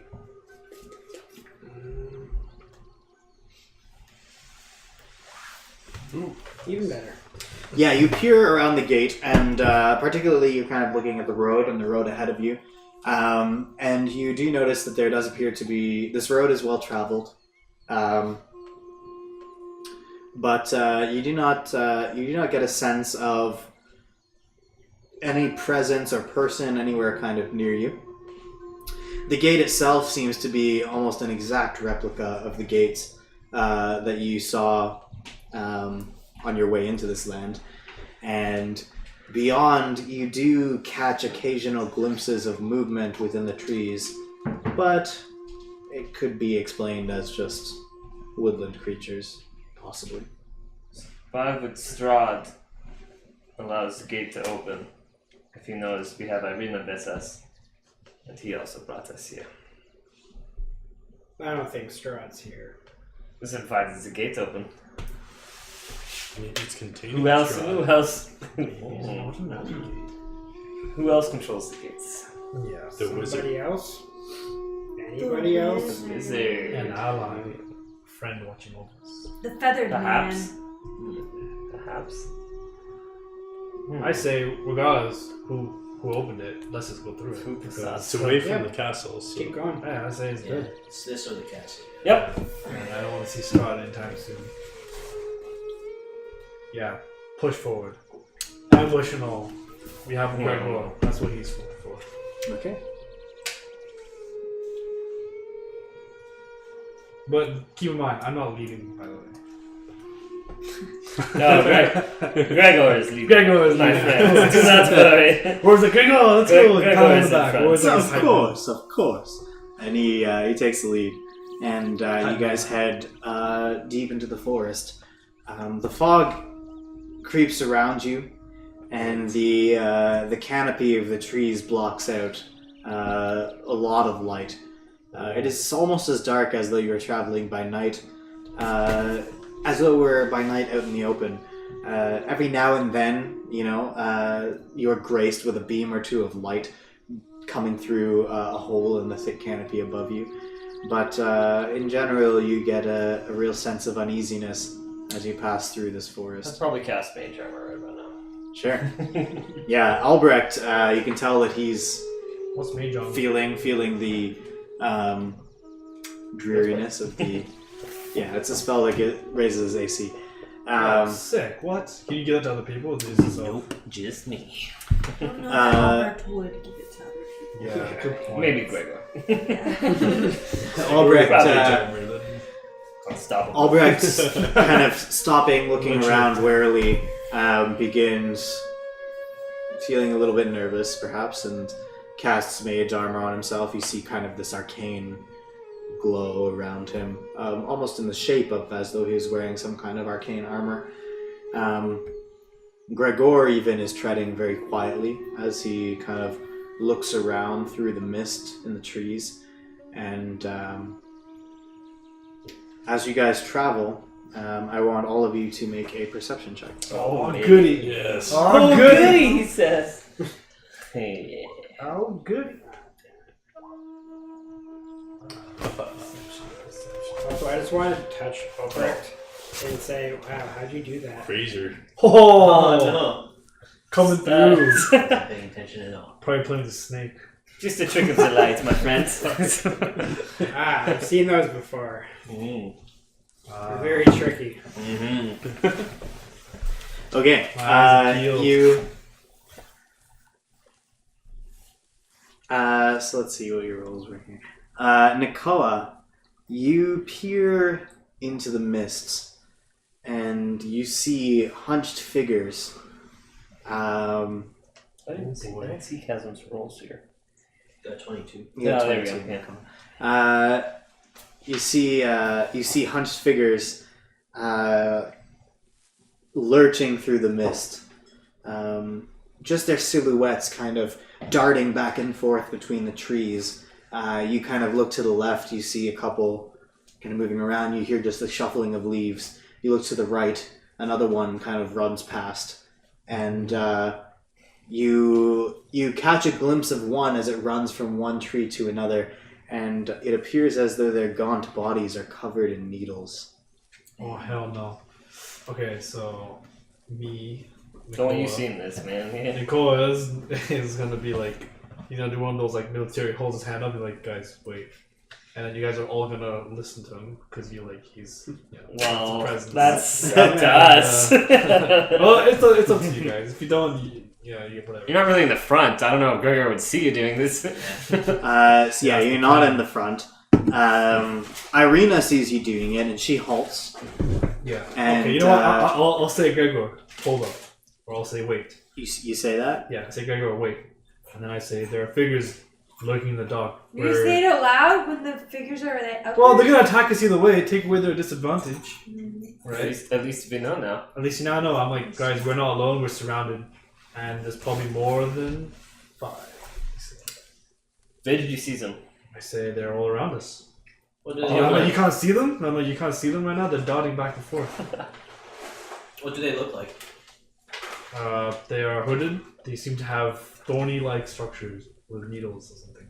Not hooded. You saw them hunched. That's a hunched. Hunched down, kind of darting between the trees. Yes. Not too far out from the forest for me. Okay. Okay, send Erkunden into the forest, see what he sees, Erkunden, our boy. and then come back. Let me know.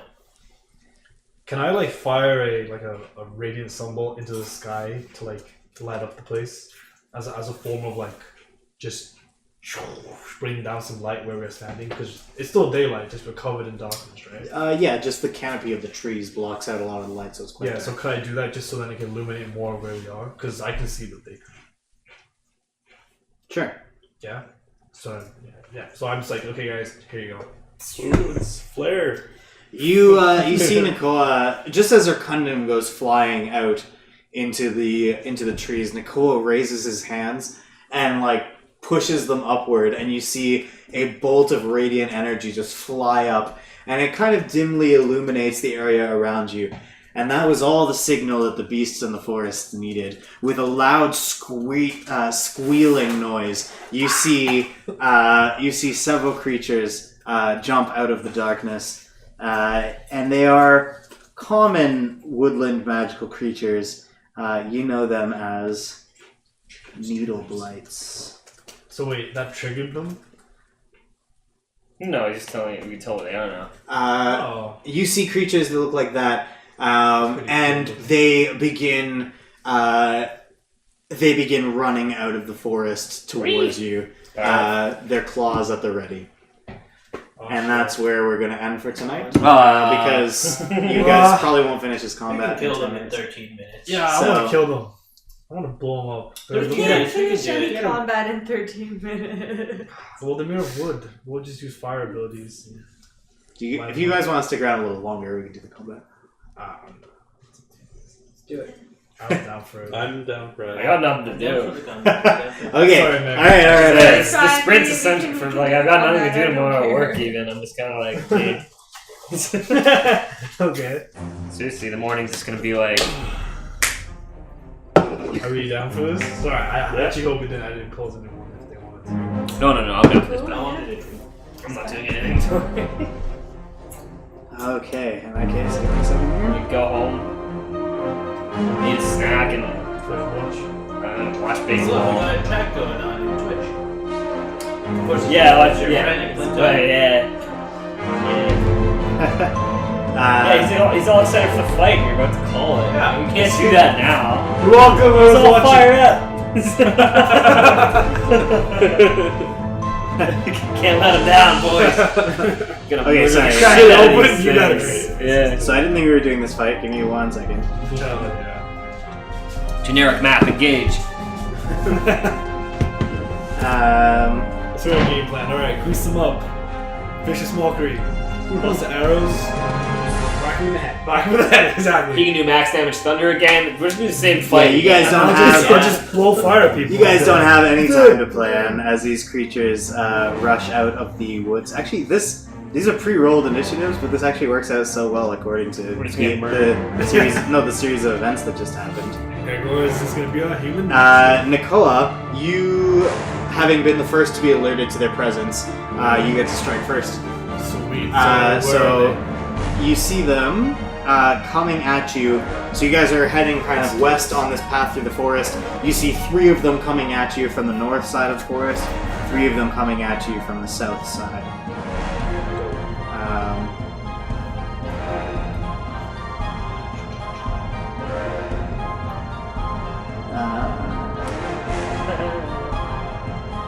They're not that small.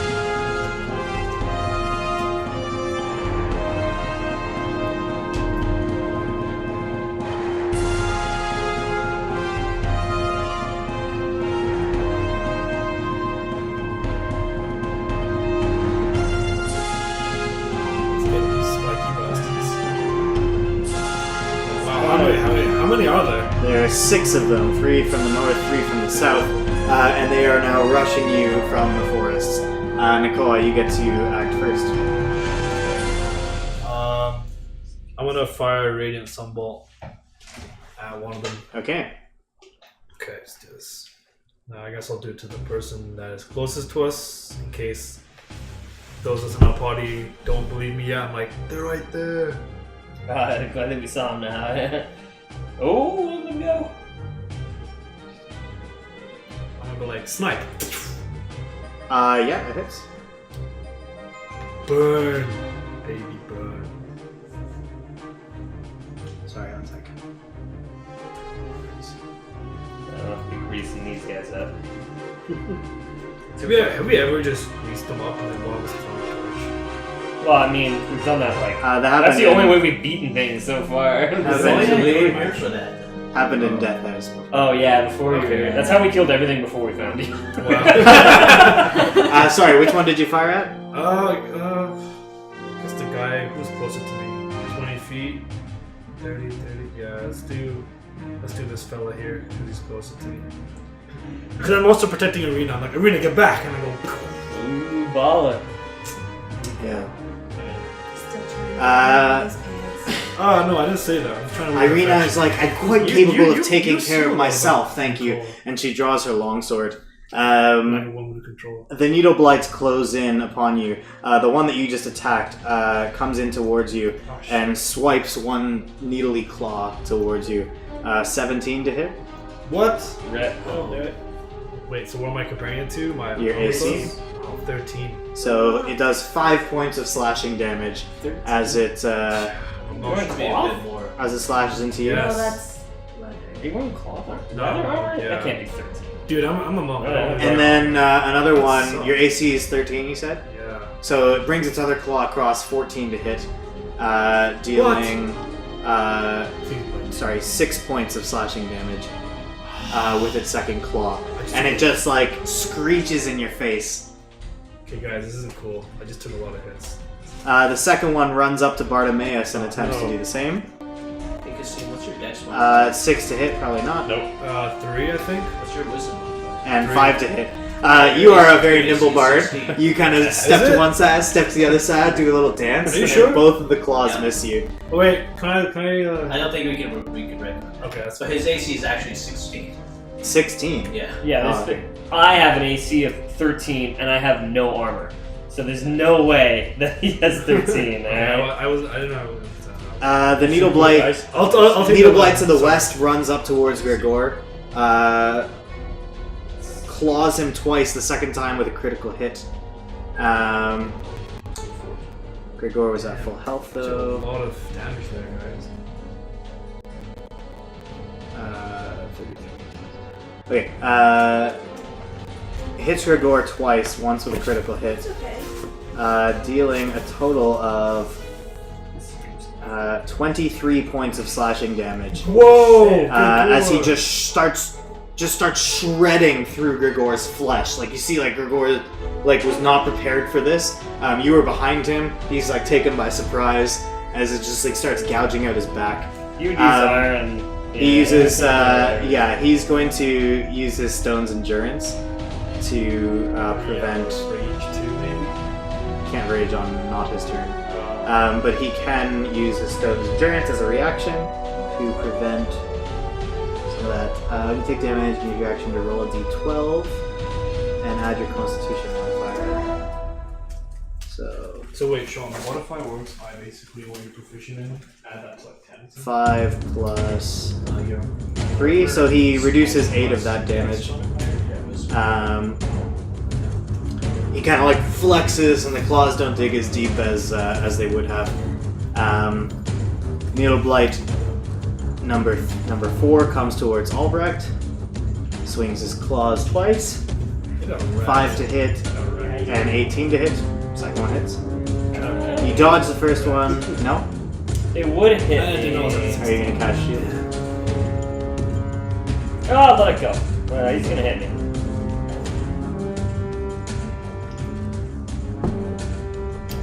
He's gonna hit you. Yep. Okay, dealing 7 points of slashing damage. As you dodge out of the way of the first claw, but the second one catches you a little bit. This needle blight comes down towards Fraser and swipes his claws.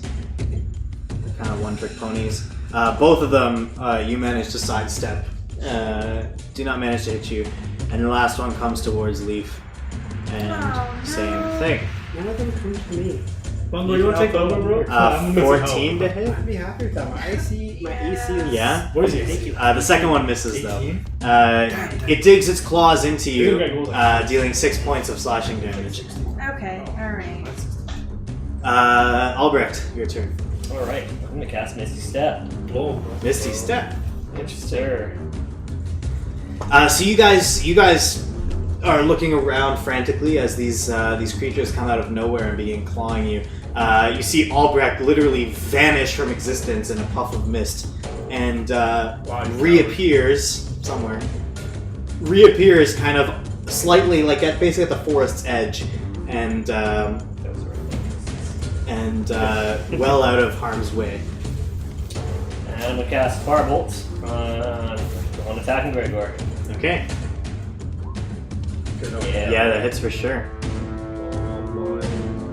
There we go. 6 points of fire damage. It leaves a nice singe mark on the wood of the creature, and it howls out in pain and turns around to face its assailant. Oh. Good. Bartimaeus. I'll cast Distant Whispers on the one that just attacked me. Dissonant Whispers, yeah. Makes a wisdom saving throw, right? Yeah. Oops, that's 13. What's your spell save DC? I'm pretty sure it's 13. Yeah. So then it makes it, unfortunately. Meets it, beats it. It still takes half damage, Shucks. but it does not get the fear effect. So you see it kind of like shake its head, like kind of in a weird fashion, and it seems confused for a second, but then it regains control of its senses and prepares to strike at you once more. Gregor is he lets out like a howl and enters a furious rage. He turns around and just swings his glaive wildly at the creature that attacked his back. Yeah, boy, hit him. Um, Come on, big hit for Gregor. Let's go. yeah, pretty big. 22 to hit, certainly hits, dealing 6 points of slashing damage as he like catches his glaive in the side of this thing and it gets like caught in it, and like he like pulls and he finally rips it out, and you see splinters of wood kind of fly through the air in the background. Leaf. I'm gonna hit this guy in front of me with my rapier. Okay. Or are you gonna try it? Yeah, you try to do that. It kind of it sidesteps enough that your rapier like pushes off the wood and just kind of slides beside it. It doesn't seem to do any damage. I'm also gonna hit him. Yeah, and then you bring out your claws and take a swipe. Oh,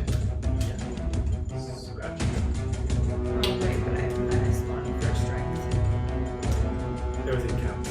Oh, wow. Yeah, you like Wow. you rolled a 0. You like you swing so hard that it like comes around and like you feel like your claws like hit yourself a little bit. Not enough to do damage though. Dang. Bungo. We'll come down here, and I'm going to turn my battle axe at his legs. Yeah. Okay, sure. Oh, big Yeah, hit you for hit, Bungo. for sure. So I'm going to trip him. Yes, Bungo. So there's 12 Oh, damage 12. plus 4 Bungo, you're and nice. 12 safety. Yeah, you go to trip him. You intend to just kind of like hit his legs hard enough to make him fall to the ground. Instead, your axe flies clean through the creature, Good job. and job. both halves of it fall to the ground and do not continue moving. You just see the face of the creature just becomes lifeless. Alright. You cut him in half. Okay. You didn't mean to Hey, cut I've him been in totally half. waiting for this. You're not cut doing him in that. half! Oh my god. You're But not you didn't doing mean that. you didn't mean to cut him in half.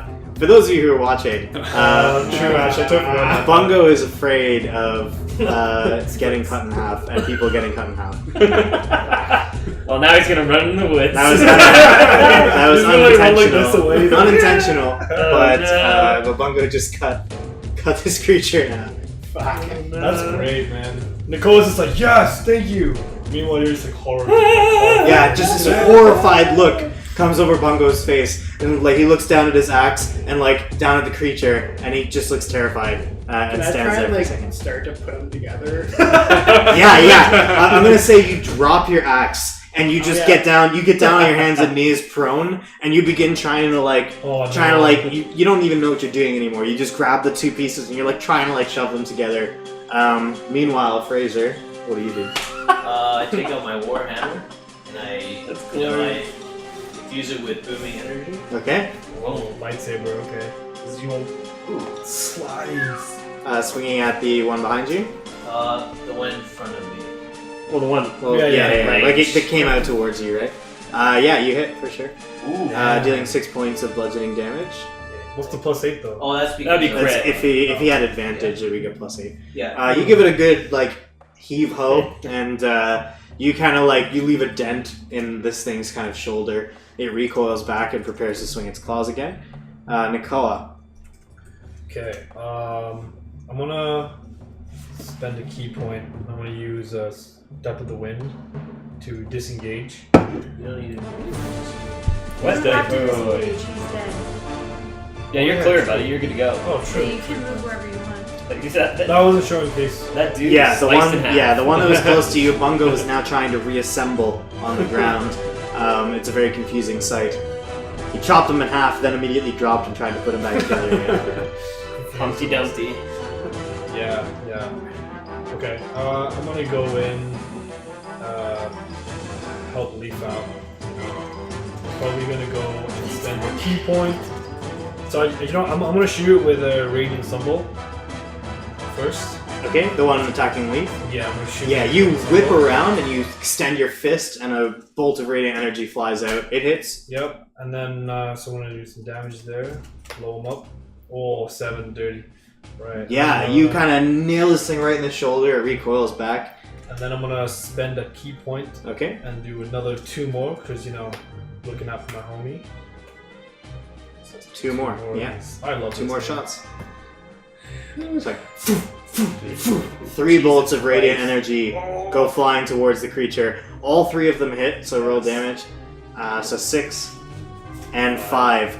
Exactly the amount you need. Oh, you're so lucky. So like you see one like boom, boom, the other shoulder, and then one right in the creature's face, Love it. and its whole body just flies Love it. back and lands down on the ground. That was dead. good. That was good storytelling too. That's exactly how I wanted it to happen. Leaf, the thing that was threatening you is now no longer there. This Needle Blight sees that his companion is in trouble no! Okay, cool. from this giant thing, and begins swinging his claws. The first one, actually both of them, just like, they rake against Gregor's skin, and it just looks like they do nothing to him. Like his skin is harder than their cuts. The second one in front of him continues its assault as well. What is Gregor's AC? These ones hit. Oh wow, his AC is low. Oh, super low. You should have gone fighter first. Then. Deals a total of 14 points of slashing damage. And Gregor, so Gregor, having kind of fended off the one, gets the brunt of the other, and he's looking really rough. You see him, he's still got the rage in his face. He's like heaving, and blood is like dripping from his body.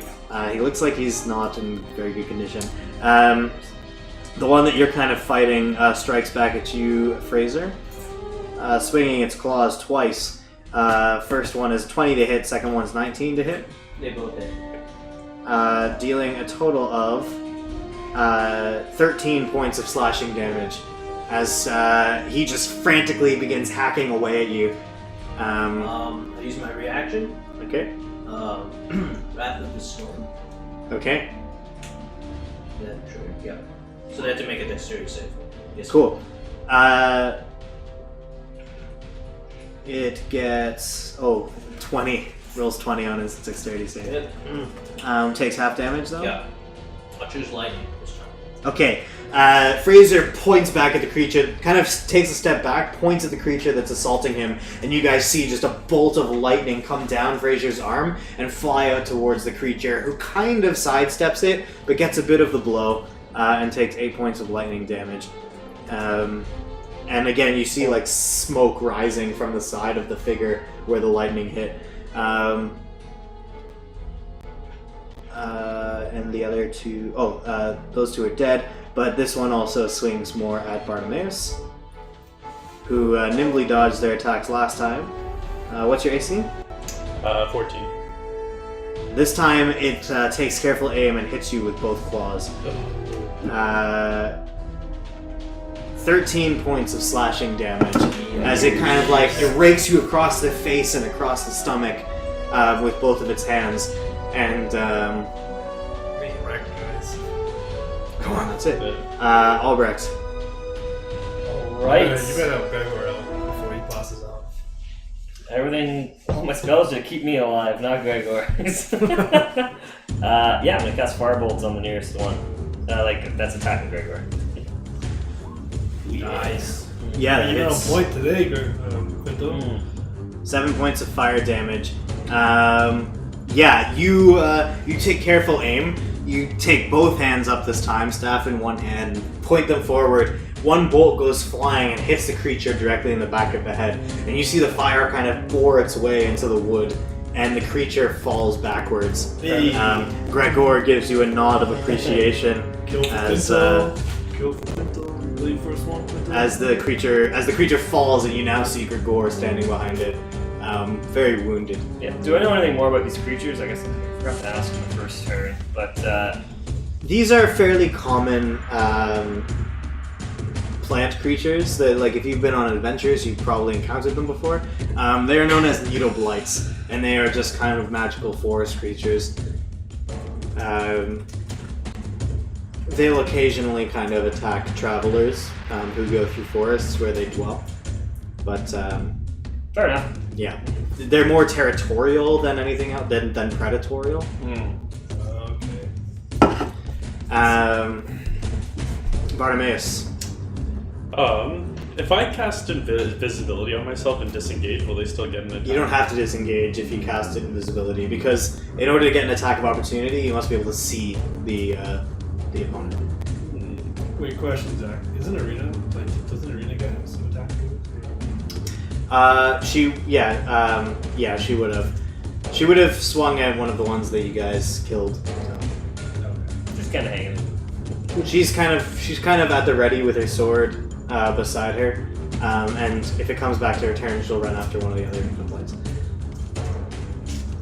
I feel like that's a few ways we can probably kill it. How wounded are you? If I took another attack that he just did, I'd die. How about me and Bongo will take him out and you should disengage? Sure. I'll cast invisibility on myself. So Sneaky. Oh. Probably won't help you. And I'll walk away.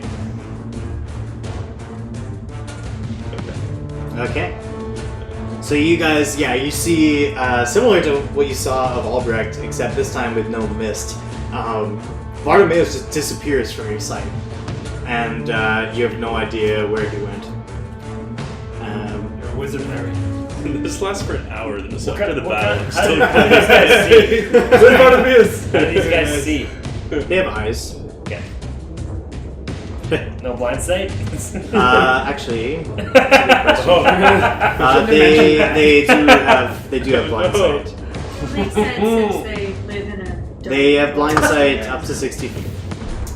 So, like, we still see Bartimaeus. He's just like, So if he just walks away invisible? he's like, you know what? That's a good point. Yeah, hey! Yeah, that's a good point. Said anything. Have to. no. Gotta think of these things. That is a good call. For some reason, I thought they were just. I thought they were just like they have eyes, so I thought they just see with their eyes. I thought they actually had dark vision, but they do indeed have blind sight. So you do what you do, and you think that you're really clever because you saw that they have eyes. You thought for sure if you're invisible, you'll be able to get away from them. But as you walk away, it swipes at you with its claw for a 13 to hit. No. No. No. Okay. Yes. But you do manage to step out of the way in time, and you do not get hit. Do you do anything else on your turn? No, invisibility was an action, and I won't do it. Okay. Bringing it to Gregor's turn. His first assailant down, he turns and points his glaive at the other assailant and tries to run it through with a barbarian shout. Hits, certainly. Nice. 10 points of slashing damage. He does. He runs it straight through the creature, leaving kind of a slit in its side. Pulls it back out, but the creature just screeches at him and continues its assault. It has not been felled yet. Leaf. I'm gonna jump up into the trees. It's always with the jumping. I just want the high to jump ground. and perch in the trees, and then I'm gonna shoot. You wanna climb one of the trees. I'm just gonna jump up into the branches. Jump? Well, I mean, these are tall trees. You can't just jump up into the branches. I'm gonna claw my way up. Okay, you're gonna climb up the tree. I'll climb. Sure. I'm gonna say so. There's not there's nothing within. None of the branches are within reach that you could literally hop up to from branch to branch. Okay. So this is gonna be an athletics check because you actually have to claw into the tree and climb with your strength. So make an athletics check as you attempt to climb the nearest tree. Oh man. Forward. Like the house. Whoa. So you know exactly what you're facing my aura? Yeah. Oh crap, that'll be worse than. No, you can't see it there though. It's just I'm the DM.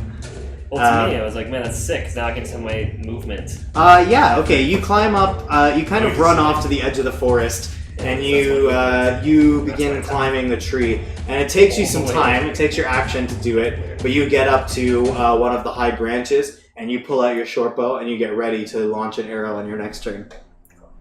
Bungo. Come on. So I'm gonna try and put this guy back together as if he was one, and then take out a torch and burn him. Okay. Yeah, I'm gonna let you do all of that at once. You've kind of been gathering the two pieces of the body, kind of shaking a little bit. You pull them together, and you kind of try to line it up just right. You pull out a torch, and you kind of you're fumbling a bit with your flint, but you manage to get it lit, and you set it down on the creature, and it begins to ignite and slowly burns into a flame. As he burns, I'm gonna say, "I'm sorry, you didn't deserve this." Oh my god. Okay, and that's your turn. Fraser. That's it. Yeah. I'm going to cast with my Warhammer on this guy in front of me. Okay. That hits. Yeah, you bring your hammer straight down on this creature's head, and as it does, you see crackling lightning energy come out upon the impact, and you hear a loud crunching noise, and the creature just falls to the ground, dead. Weird. Do you do anything else? No. Okay. Which brings us to Ireena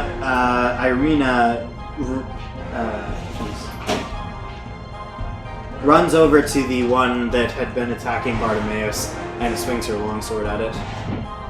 If she dies, do we just kind of go to our own thing off that? Just walk away, alright. If she dies, your mission has failed.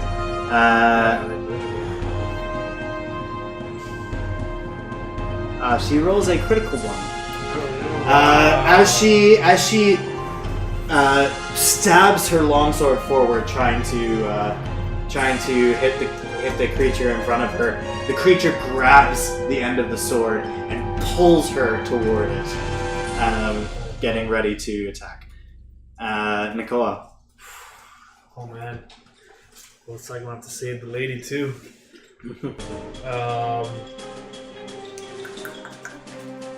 Could I do another stumble? Radiant stumble? From where I am, I'm gonna do a radiant stumble again. So. Cool. Yeah, shooting at the Fire. one that has Ireena. Yeah. So just before it's about to just hit Ireena. Mm-hmm. Oops. Oh, not much. Cool. Yeah, you kind of hit it in the arm, and it kind of lets go of the sword, but it still looks intent on attacking this woman in front of it. Okay, and then I'm gonna, just before, so I'm gonna spend a key point again. just before, I'm gonna be like, Bungo, what are you doing? Get up and protect Ireena, and then attempt to, snap him out of whatever he's feeling. Child's play. Albrecht. And then, oh wait, I want to spend a key point though. Oh, you are spending a key point. Yeah. Oh, I thought you said I don't want to spend another No, key I point. am. Okay. Yeah, go for it. So you spend another key point. So like two more.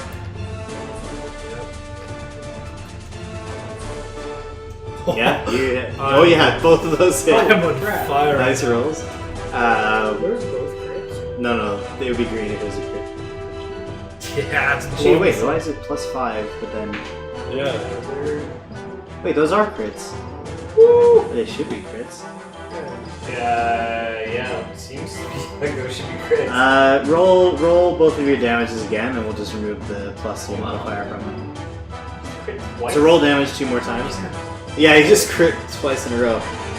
You probably don't have the crit damage set on, or you probably have. I'll check it after. But anyways, Yes. so you rolled a 1 on that one and a 2 on that one. So 3 plus 14. It doesn't matter. Just like the one before it, just like three bullets. Each one kind of lands in the same spot with like a heavier force each time, pushing the creature back away from Ireena, and eventually it just kind of hits the ground. Does it blow up? It doesn't. It Splinters out? Yeah, I mean, like splinters come off of it as your radiant bolts hit. That's exactly what While only one needle blight remains, it continues its assault against Gregor, this hulking thing in front of it. I went hero mode, guys. What happened to my turn? Hey, Albrecht. What happened to my turn? Yeah. Your turn is after the needle blights. It always has been. But you turned to me after he was doing what he was doing. What happened? Am I just doing it? Did you not tell me? Yeah. Oh, I don't know. Probably I messed up then, because it's the needle blights. It's Nikola, then the needle blights, then. Okay, yeah, no. That's good. Anyways, Gregor, though heaving and bloody, he withstands the attacks. Now only having one enemy to focus on, and it doesn't seem like they managed to do any damage to him. And now Albrecht, one needle blight remains. What do you do? Magic missile. Level 2. Magic missile? Yeah, sure. Level 2, baby. Level 2 magic missile. Laser beams. 10 points total. Yes, sir. It seems How many bolts fly out? 4? 3. Oh yeah, let me It's check. 3 plus I wish you told you. No, every it's spell got level 4 gets there. 1 more, right? Is it 3d4? That just rolled a 3d4 plus 3. Yeah. What? Okay, maybe I didn't set it up right. You should be 1d4 plus 1 for each bolt, right? So 3 is a level 1 cast, right? Yeah. Oh, the 5 is the higher level cast. That's 1d1 plus 4, which you got 4 plus 1. That's even worse. So you How is got. that possible? So no, that's right. You got 15 points. 15 points of damage. So you see Albrecht like throws out his or like puts out his staff, and 4 bolts of just blue energy like fly out in all kinds of different directions.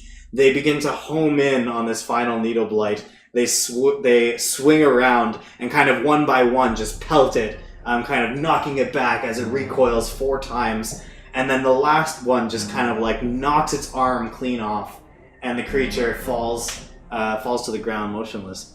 Oh yeah. Oh, And nice. the forest around you returns to silence as you guys kind of wait for a second, listening, careful in case anything else is going to strike. But all returns to quiet, and you seem to be left alone. You see no more shadows lurking through the trees. Heck yeah. Huzzah! And that is where we'll end it for tonight. There we go. Oh, that was epic. Sticking around for the extra 20 minutes, but because you didn't want to end on a cliffhanger, so now you just end on a peaceful note. Oh. Pretty fun. Oh, well. But yeah, thanks for watching, guys, especially Gilded Dice friends. We will see you guys online tomorrow, and yeah, that's it.